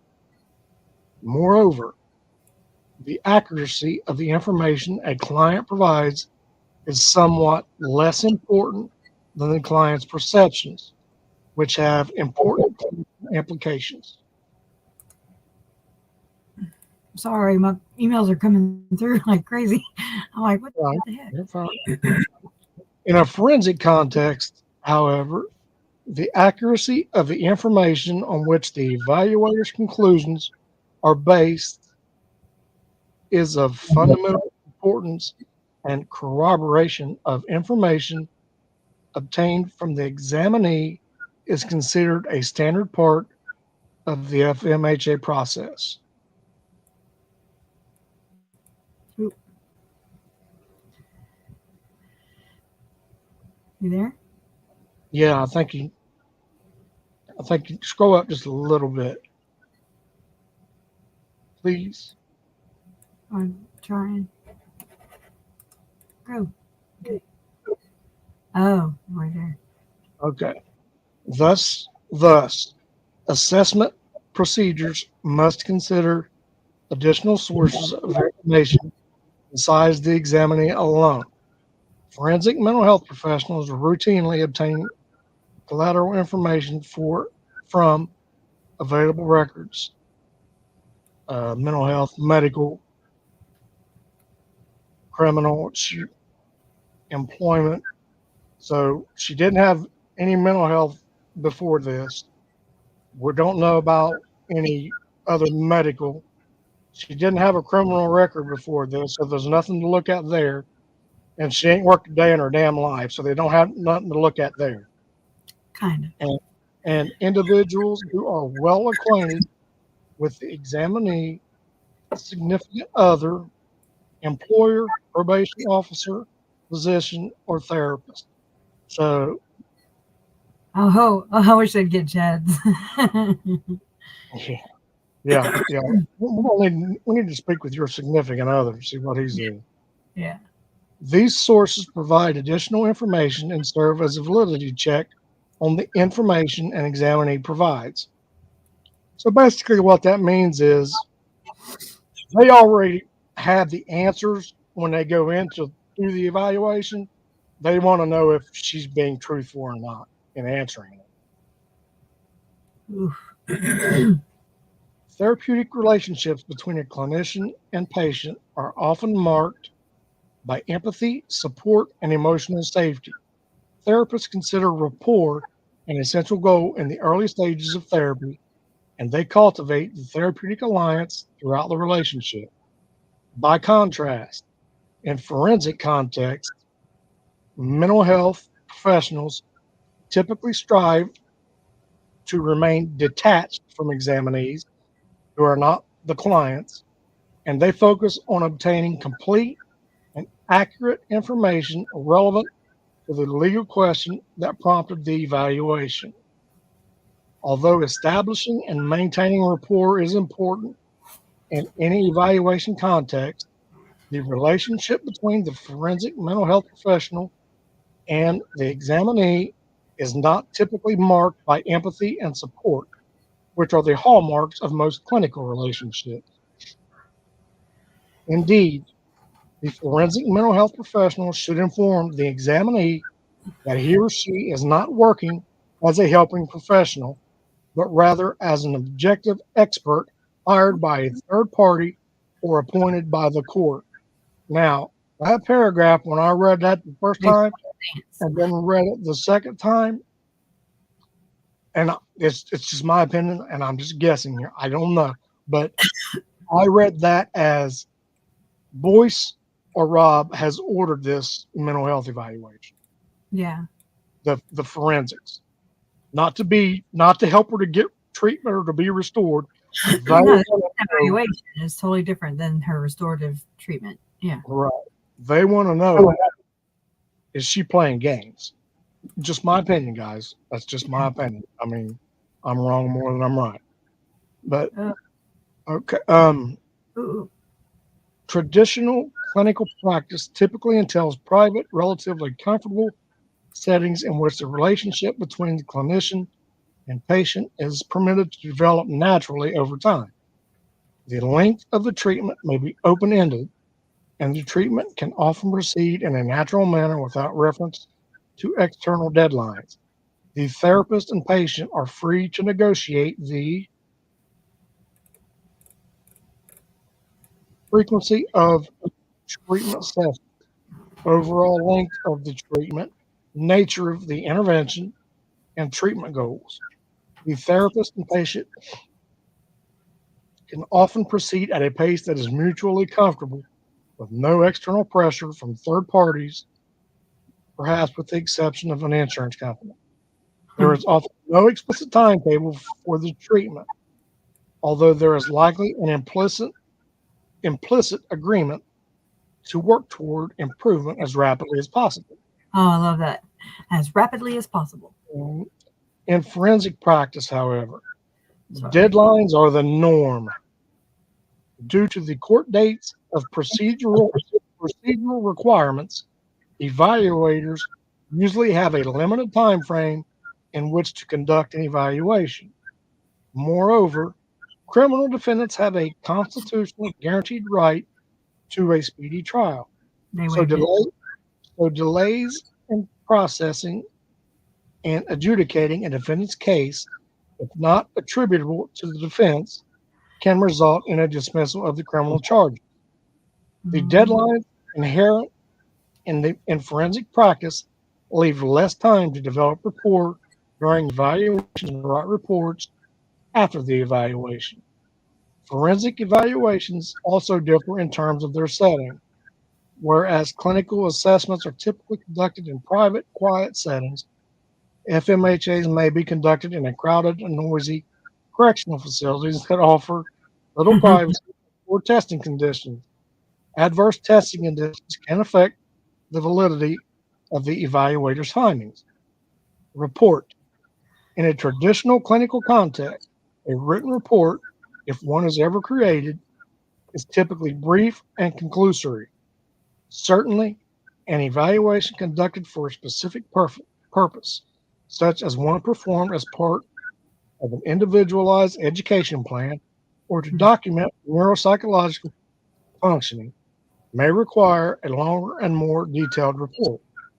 But therapy progress reports are often short, minimally detailed, and not intended to document all aspects of the treatment session. The therapist may write a few sentences in a patient's file after each session, but there is no expectation that the therapist would write a lengthy report after each session. Often, no one other than the therapist will ever see the progress reports.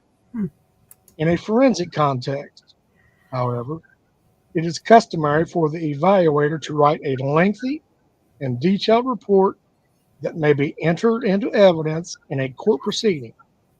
Because forensic reports are subjected to more scrutiny than clinical reports, forensic reports often follow certain conventions and include common components. Example of that. For example, the report should identify the sources of information upon which the evaluation is based, document the evaluator's findings, state the evaluator's conclusions relating to the legal issue being addressed, and explain the evaluator's reasoning in support of the conclusions. Moreover, a forensic report should clarify any limits on the evaluator's findings. Example, questionable validity of test results due to noisy testing conditions, the absence of collateral records, detailing previous mental health treatment or behavior while incarcerated. Forensic reports emphasize the factual basis for clinical opinions more than clinical reports do. Finally, the content of forensic reports differs from the content of clinical reports. Whereas clinical reports focus on the examinee's clinical functioning, forensic reports focus almost exclusively on the individual's functional legal capacities that are relevant to the legal issue being addressed. And then I'm sure everybody else has, but that relevant question being addressed. How many times have we read that in these paragraphs? Relevant. Yeah. Relevant to the legal issue being addressed. That the forensic, they're after one answer. Competent or not. Yep. Forensic reports are more detailed regarding the information relevant to the referral question, but they are typically less detailed regarding information that is irrelevant to the referral question.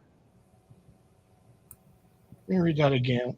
Forensic reports are more detailed regarding the information relevant to the question, but they are typically less detailed regarding information that, oh, okay, yeah, I got it.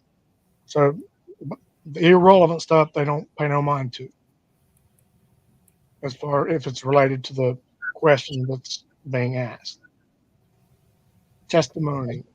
In a traditional therapeutic relationship, there is no expectation that the mental health professional will participate in a deposition or provide courtroom testimony. I don't think we need to read all that, Crusher. Okay. might see what's the quality of forensic mental health assessments. Given the influence FMHAs can have on legal decisions, the quality of FMHAs is of paramount importance. Subpar professional work can have lasting negative effects with particularly egregious results in cases that may result in the loss of liberty or life. However, mental health professionals, even those who routinely conduct FMHAs and serve as expert witnesses in legal proceedings, vary considerably in their training, knowledge, and experience. One result of these differences is variation in the quality of forensic mental health practice. Over the past 2 decades, many legal practitioners and mental health professionals have expressed concern about the quality of FMHAs and related testimony, both in capital and non-capital cases, particularly with regard to the Empirical. empirical foundation, objectivity, relevance, and thoroughness. Because courts may give great weight to the opinions of forensic mental health professionals in some legal proceedings, perhaps most notably in proceedings relating to competence to stand trial, the quality of forensic evaluations and written reports is important. Concern about the quality of mental health evaluations performed for legal proceedings is longstanding. Yeah, we can scroll on past that, please. Blah, blah, blah, blah. I'm just reading. Yeah, we'll see what's on down below that. That's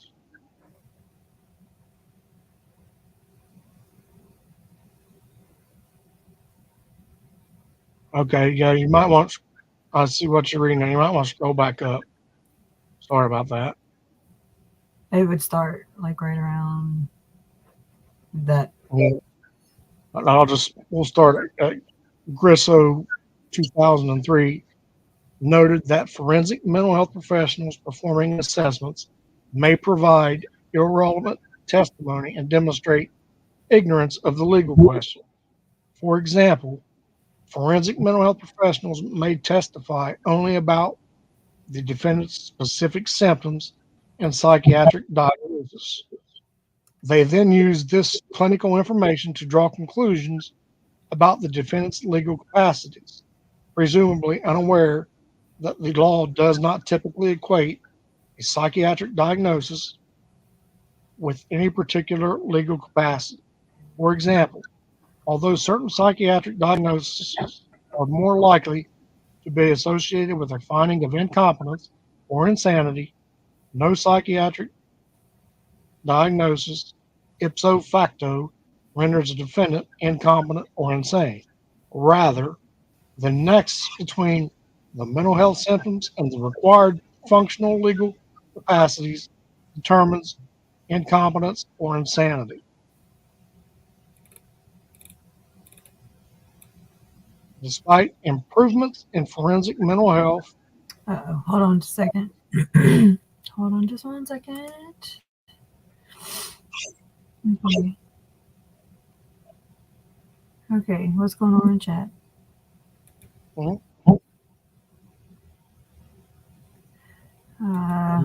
Then Kathy, let me know that chat's getting kind of out of hand. So y'all just keep it respectable, please.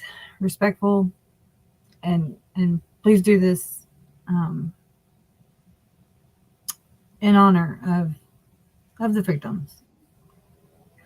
You know, just keep it respectable, respectful or whatever. And everybody has strong opinions, and it's okay to have those opinions and to feel so emotional about these things, because a lot of us here are completely, devoted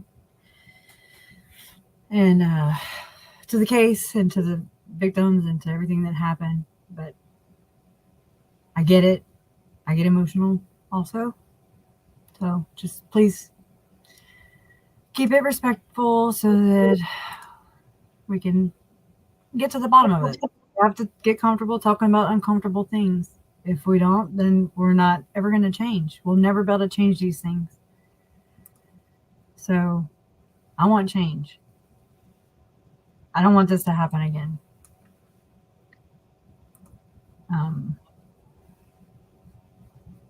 Yeah. So, anyways, and no provocation. No, please don't provoke it. I just turn another cheek is what I do. I don't know. Everybody, they're different. Everybody's got their own things going on in their own lives, and things have happened to them that we may not, we have never walked in anybody else's shoes. So we don't know. Anyways, we're just trying to, get, a better understanding of how and when Lori mother freaking Daybell is going to have her ass in the damn courtroom so we can get her on. That's all. So we can get on. And maybe me and my family, maybe we can, live one day again. So we'd really love that. So I appreciate everyone for being here. I really do. But love is what's going to win. Okay. So even if I don't agree with people, I have to look past their differences, our differences or whatever, and I still love mankind. I still love every human, I just can't turn away from that. Not programmed that way. It's not my place to judge. It's not my place to say, you're wrong, you're right. It really doesn't matter. It doesn't matter because we have no control. So, anyways, love always wins. Peace out. There you go. All right. You want to keep going, or do you want to scroll back up to where the list is? They're side by side, the differences between the two, and we'll finish up with that. Yeah, because I don't want too long of a live stream because they're hefty. Let's see. And Kathy, it's okay. Thank you for letting me know because I can't see chat at all. Yeah. He was reading, so I'm just scroll. Go the other way. Wait, go the other way? Yeah. Back up. Yeah. What'd you see now? No, it's going back up to where they're side by side, where you can see the differences. It's above. Okay, I passed it up earlier to get to. Okay, Yeah. Everybody close your eyes. Woo! Oh my God. Seizure alert! Seizure alert! Oh my God, yeah, no, I'm not do that. This sucks. Oh, look at this handy dandy tool.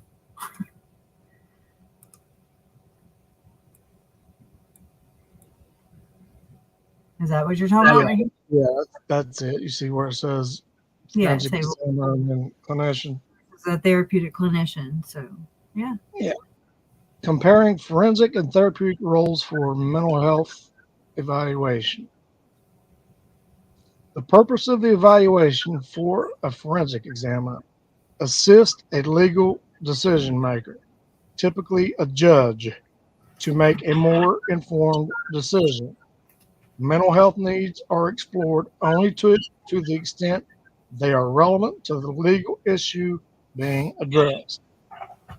The purpose of evaluation for a clinician: assist in diagnosis and treatment planning for symptoms of mental health disorders. The nature of standard considered: identity of the client or for whom services are rendered. For Forensics, the client is the party who requested the evaluation. Attorney, example, attorney, court, insurer, as opposed to the examinee. For a clinician, therapy clinician, the client and the examinee patient are usually one and the same, including instances in which the patient was referred to the clinician by a third party. The relationship between the two. Forensics eval, objective or quasi-objective. Therapy clinician, it is therapeutic alliance is cultivated. A clinician assumes the traditional helping role. Don't see that with the forensics. Evaluations, voluntariness of the evaluation.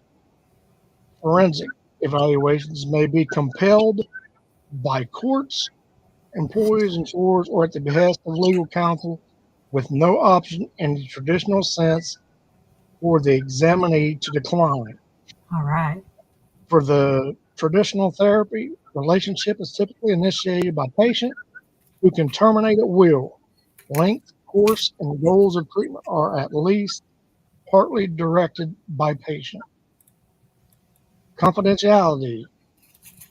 Forensics evaluation is not limited to examiner, examinee. Varies as a function of the identified client and the purpose of the evaluation. For a therapy clinician, it's typically limited to the client-patient relationship unless disclosure obligations arise. Example, child abuse, duty to protect. Retirement. Requirement of obtaining informed consent for a forensic examiner because examinee's legal and liberty interests are implicated. Examinee must be informed of who requested the evaluation, the purpose of the evaluation, how the results will be used, and limits on confidentiality. Formal and explicit consent for voluntary participation or notification of purpose for involuntary participation are necessary. So, whereas consent is implied by a patient, typically having sought out the clinician. We know that's not the case, but anyways, yeah. that's the opposite. Obtaining informed consent is recommended. And then response style of the examinee. Because of potential for secondary gain and the fact that the evaluation may not be voluntary, there is an expectation that the examinee may conceal or distort information. If I could underline it, I would. Yeah, we're put a big L on that for Lori. Yeah. And then what is this one? A therapist? The therapy clinician. Okay. Because the evaluation is typically voluntary, clinician generally presumes client responses are honest. Mm-hmm. Anyways, this still goes under that one. But anyways, no presumption of reliable and truthful responses. Collateral data should be utilized to confirm, refute, self-report. Emphasis is placed on the accuracy of the information obtained. Corroboration of information via collateral documents or third-party sources. Oh my God. Third-party sources is expected practice. And then that's how they do it over here. Sources of information that a forensic psychiatrist uses is self-report, psychological testing, behavioral assessment, medical procedures, observations by others. Oh Lord. Relevant documents, collateral interviews. There's plenty of them.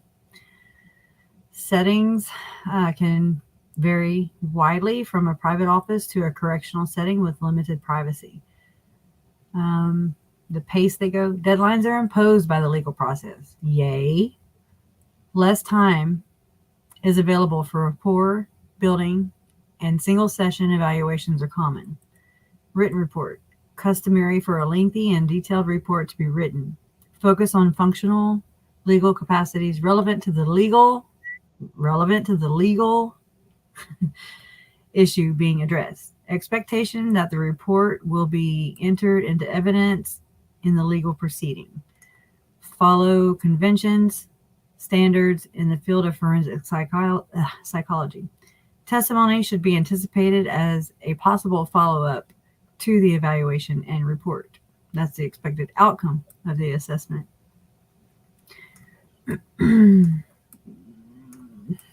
Oh, okay. And then we'd already came down here and read all this stuff. Yeah. But anyways, if y'all want to, just go take a look at this. It's I put the link in the chat earlier. It's at googlebooks.com. Somebody asked me, I'm scrolling back.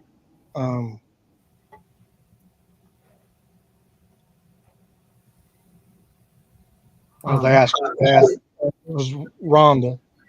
Where's this one from? It's if you type in Idaho forensics mental health evaluation in Google, Rhonda, it'll come up and you'll see where it says it's specifically for death penalty cases. And that's what I said earlier. It's actually a book that if you wanted to buy, it's like $70 or whatever, but I got all I needed from it, from just what they had posted on that site, which is what we're looking at. So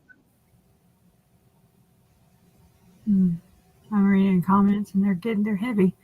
So I think we need to just go on ahead and end the stream because we can't get along. I tried to give them whiskey and donuts. If only. Oh, I feel Rowan to you. I don't really know. I haven't been able to look at the chat.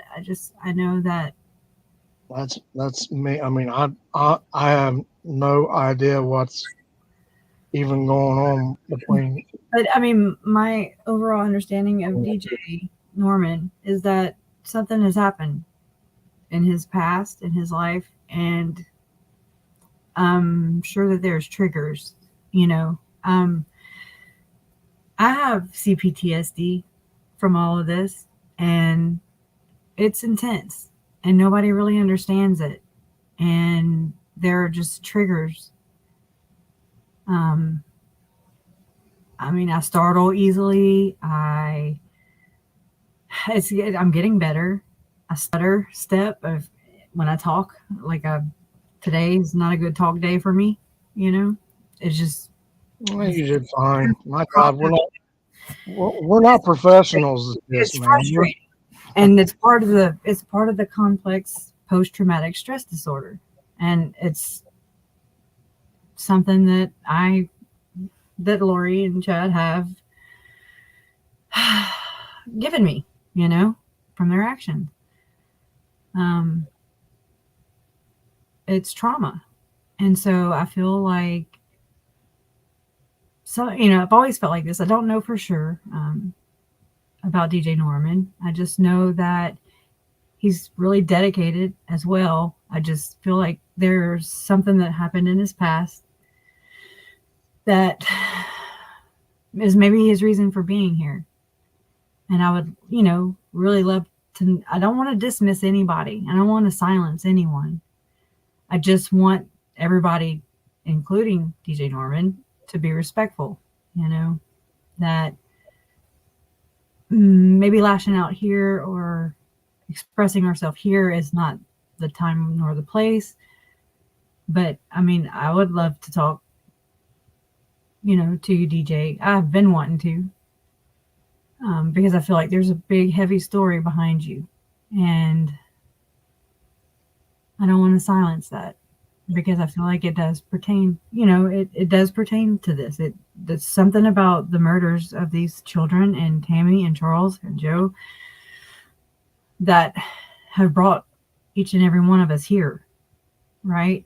I mean, there's I always want to know, you know, like what brought you here? What about the case brought you here? I want to know that about everybody, because somewhere in some place in time, it grabbed you and it has not let go of you since. Absolutely. So it can pertain to things that have happened to us personally. I mean, because the Lord knows that this, the backgrounds of Lori and Chad are very sketchy. And I mean, this covers everything from divorce to parental alienation to deception to murder to occult to, I mean, religion, politics. Oh my God, there's nothing in this case that I think it has not touched. Oh, absolutely. I mean, So I asked somebody the other day, if you go on the ID channel, Oxygen, all the crime channels that have all the shows on it, like Evil Lives Here or Sibling Killers. I mean, this case literally touches every program on every channel. Yep. It touches almost everything on every channel because it was so twisted. It's broad. And it affected so many people, you know, that it's unbelievable what these people have done. It's just it's insane. It sucks. It is traumatizing.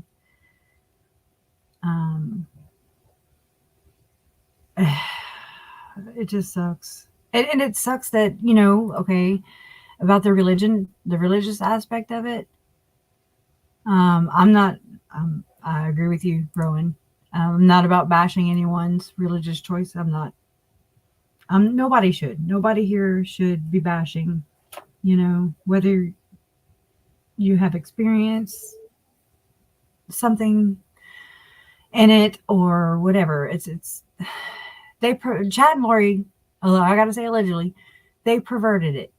No matter what, they exploited it. So that's who we channel our anger to. That's how.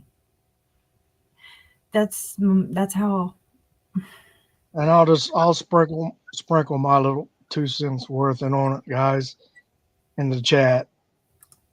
We're here for Cresha and the family.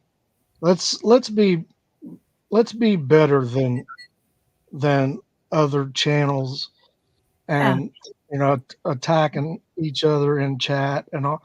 You know, let's be better than that. Let's be, you know, right. I mean, I that's what I'm saying. I love hearing everybody's perspectives. I do. And so what people in chat may not understand is that it may not insult me, or, you know, it may not offend me. I have everybody else in this whole situation that control and dictate what I get to see and what I don't get to see. And, you know, because they want to tread lightly around me and they want to maybe not say something like, you know, the details and stuff like that. And I'm okay with talking about it because it's the truth about it. It is the truth about the case. I don't desensitize the words murder. I say murder because they didn't pass away. They got passed away. Somebody made them pass away. So that's murder. I want that word to be heavy. I don't want it to lose its impact. Like it's a heavy word. It's a heavy act. It's the reality of it. And so I just, maybe do a trigger warning. Yeah. Yep. That's something that I appreciate. I do appreciate trigger warnings. That way I can kind of at least know what to expect. I remember whenever the first, I guess, the body cam footage came out of Uncle Charles, I woke up to a text and Mom said, hey, the body cam came out, and she was like, don't look at it. first thing I did was look at it. I mean, and I told Jason, I was like, just help me find it, help me find it, or it's just going to take me longer, So, I mean, you're dead against what anybody tells you not to do. I know that for a fact. Don't look up at the sky, crush it, and first thing you'll do is look straight up the sky. Yep, because I want to know. I don't want to be sucker punched with stuff. It's Right. See, and I agree with you there, DJ. I just resent Crusha the map of her family deaths. We can discuss. We can. Just maybe not on this one. But yes, I'd love to discuss that. They've exploited my entire lineage.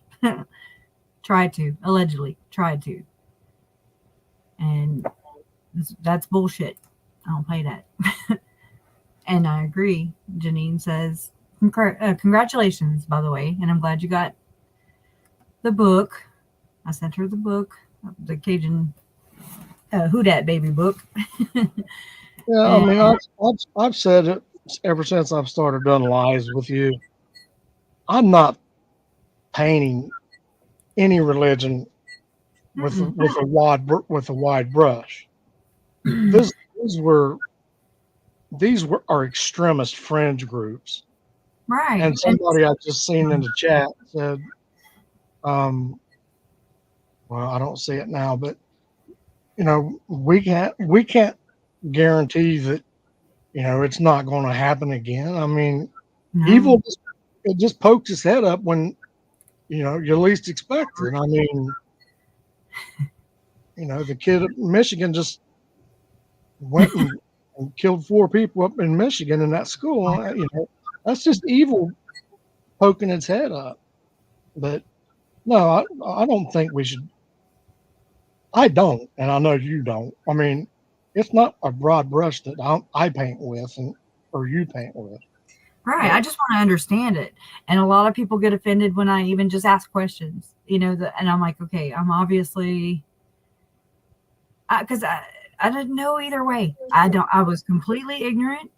And so for me to not be ignorant was to educate myself. And I didn't get it from just one source. I got it on my own, from researching, from looking, and I didn't know that there was a what do you call it? Oh my God, a spectrum of to what degree a person is affiliated with the religion.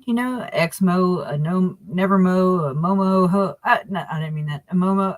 There's all kinds of terminologies, and I'm like, what is this? What does this mean? Never mo. That's me. I've never been Mormon, and I'm not anti-Mormon. I'm not anti anything. I'm anti-murder. I'm anti-murder. Exactly. Okay, and that's fine, DJ. I would love to.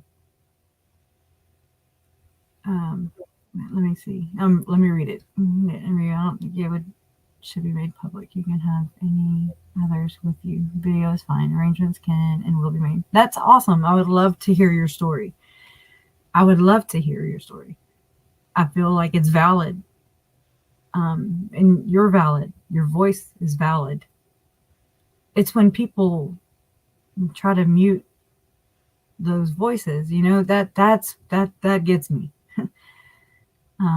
Because Tylee, JJ, Tammy, Charles, Joe, their voices were muted. They were silenced. And if I'm going to be a voice for them, I've got to sharpen mine, and I've got to stay on this path where I can learn, where I'm just steadily learning. I want to learn everything I can so that I can have the best at that time, at that, see, I can't talk today, but I just want to stay, just educate myself and just stay up to date. That way I'm not speaking ignorance, and I'm not, I just want to do the best for them. I don't really, this isn't for me. I literally just every day I'm like, okay, guys, I know that, I just want to do them proud. That's all. And by talking about it, even if it's uncomfortable for some, for many, it doesn't mean that it doesn't need to be talked about. You know, I feel these things are relevant and everybody gets to say so. And truth will come to light, and it has. If y'all can just right now, just take a good look back in your mind from where we started to where we are now, and how it has just steadily come to the surface. You know, they're going to expose themselves. Whomever. Thank you, Lord Lance.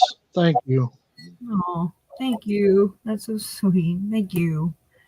I appreciate it. And love to you too. And to all of you. I appreciate everyone in here. And I appreciate everybody's insight and their opinions and their kind words. They're encouraging. Just love y'all being here. And so, anyways, I appreciate it. But I'll get with you here in a little while, DJ, about that. I can't do two things at one time. I'll get better. It's a lot going on to read the comments and to actually know.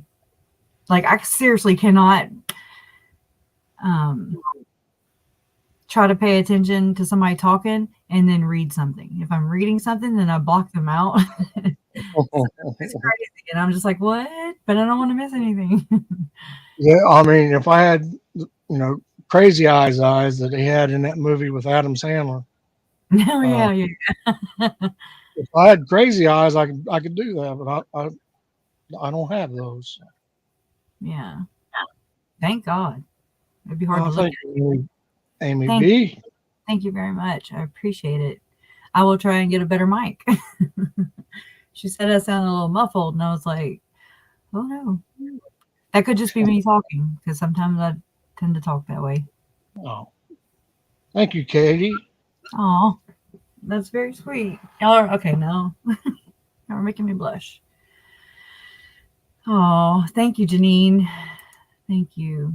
You're doing a great job. You are the voice for your nephew, your niece, your uncle, Tammy, and Joe. I'm so proud of you. Love you so much. That's so sweet. I'm trying. That's all I can do. That's the best I can do. Look what we have to work with.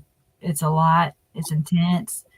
I mean, like I said, they've perverted just about everything, to Harry Potter, to the songs they sent each other, and they're using that messaging app or whatever, karaoke app. You know what I'm talking about? Oh, God, what was the name of that? Smule. Smule. Oh, yeah. And I forget what songs it was, but I was like, oh my God, yep, they're going to piss on that parade too. But, it's like, what do you do? What do? You take that, all that negativity, all that evil, and you channel it. And you have to turn it around, and you turn it into the positive that it is, because my family will not have died in vain over my dead body. Okay? And that's just it. And they're not going to. That's what you're doing.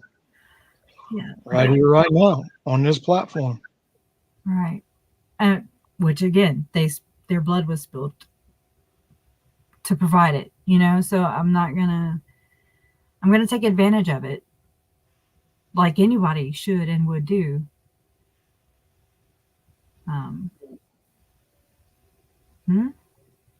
Wait, what, Ron? I don't know. Anyways. But yeah, I'm going to dip out. Thanks, everybody in the chat. Yeah. Well, thank you for being here, and thanks for your opinions. And, of course, it's a live chat replay, so you can go back. I hope it shed a little light or insight, as far as how this works. Lord knows I've never been through anything like this, and obviously none of you have. Hopefully you never do.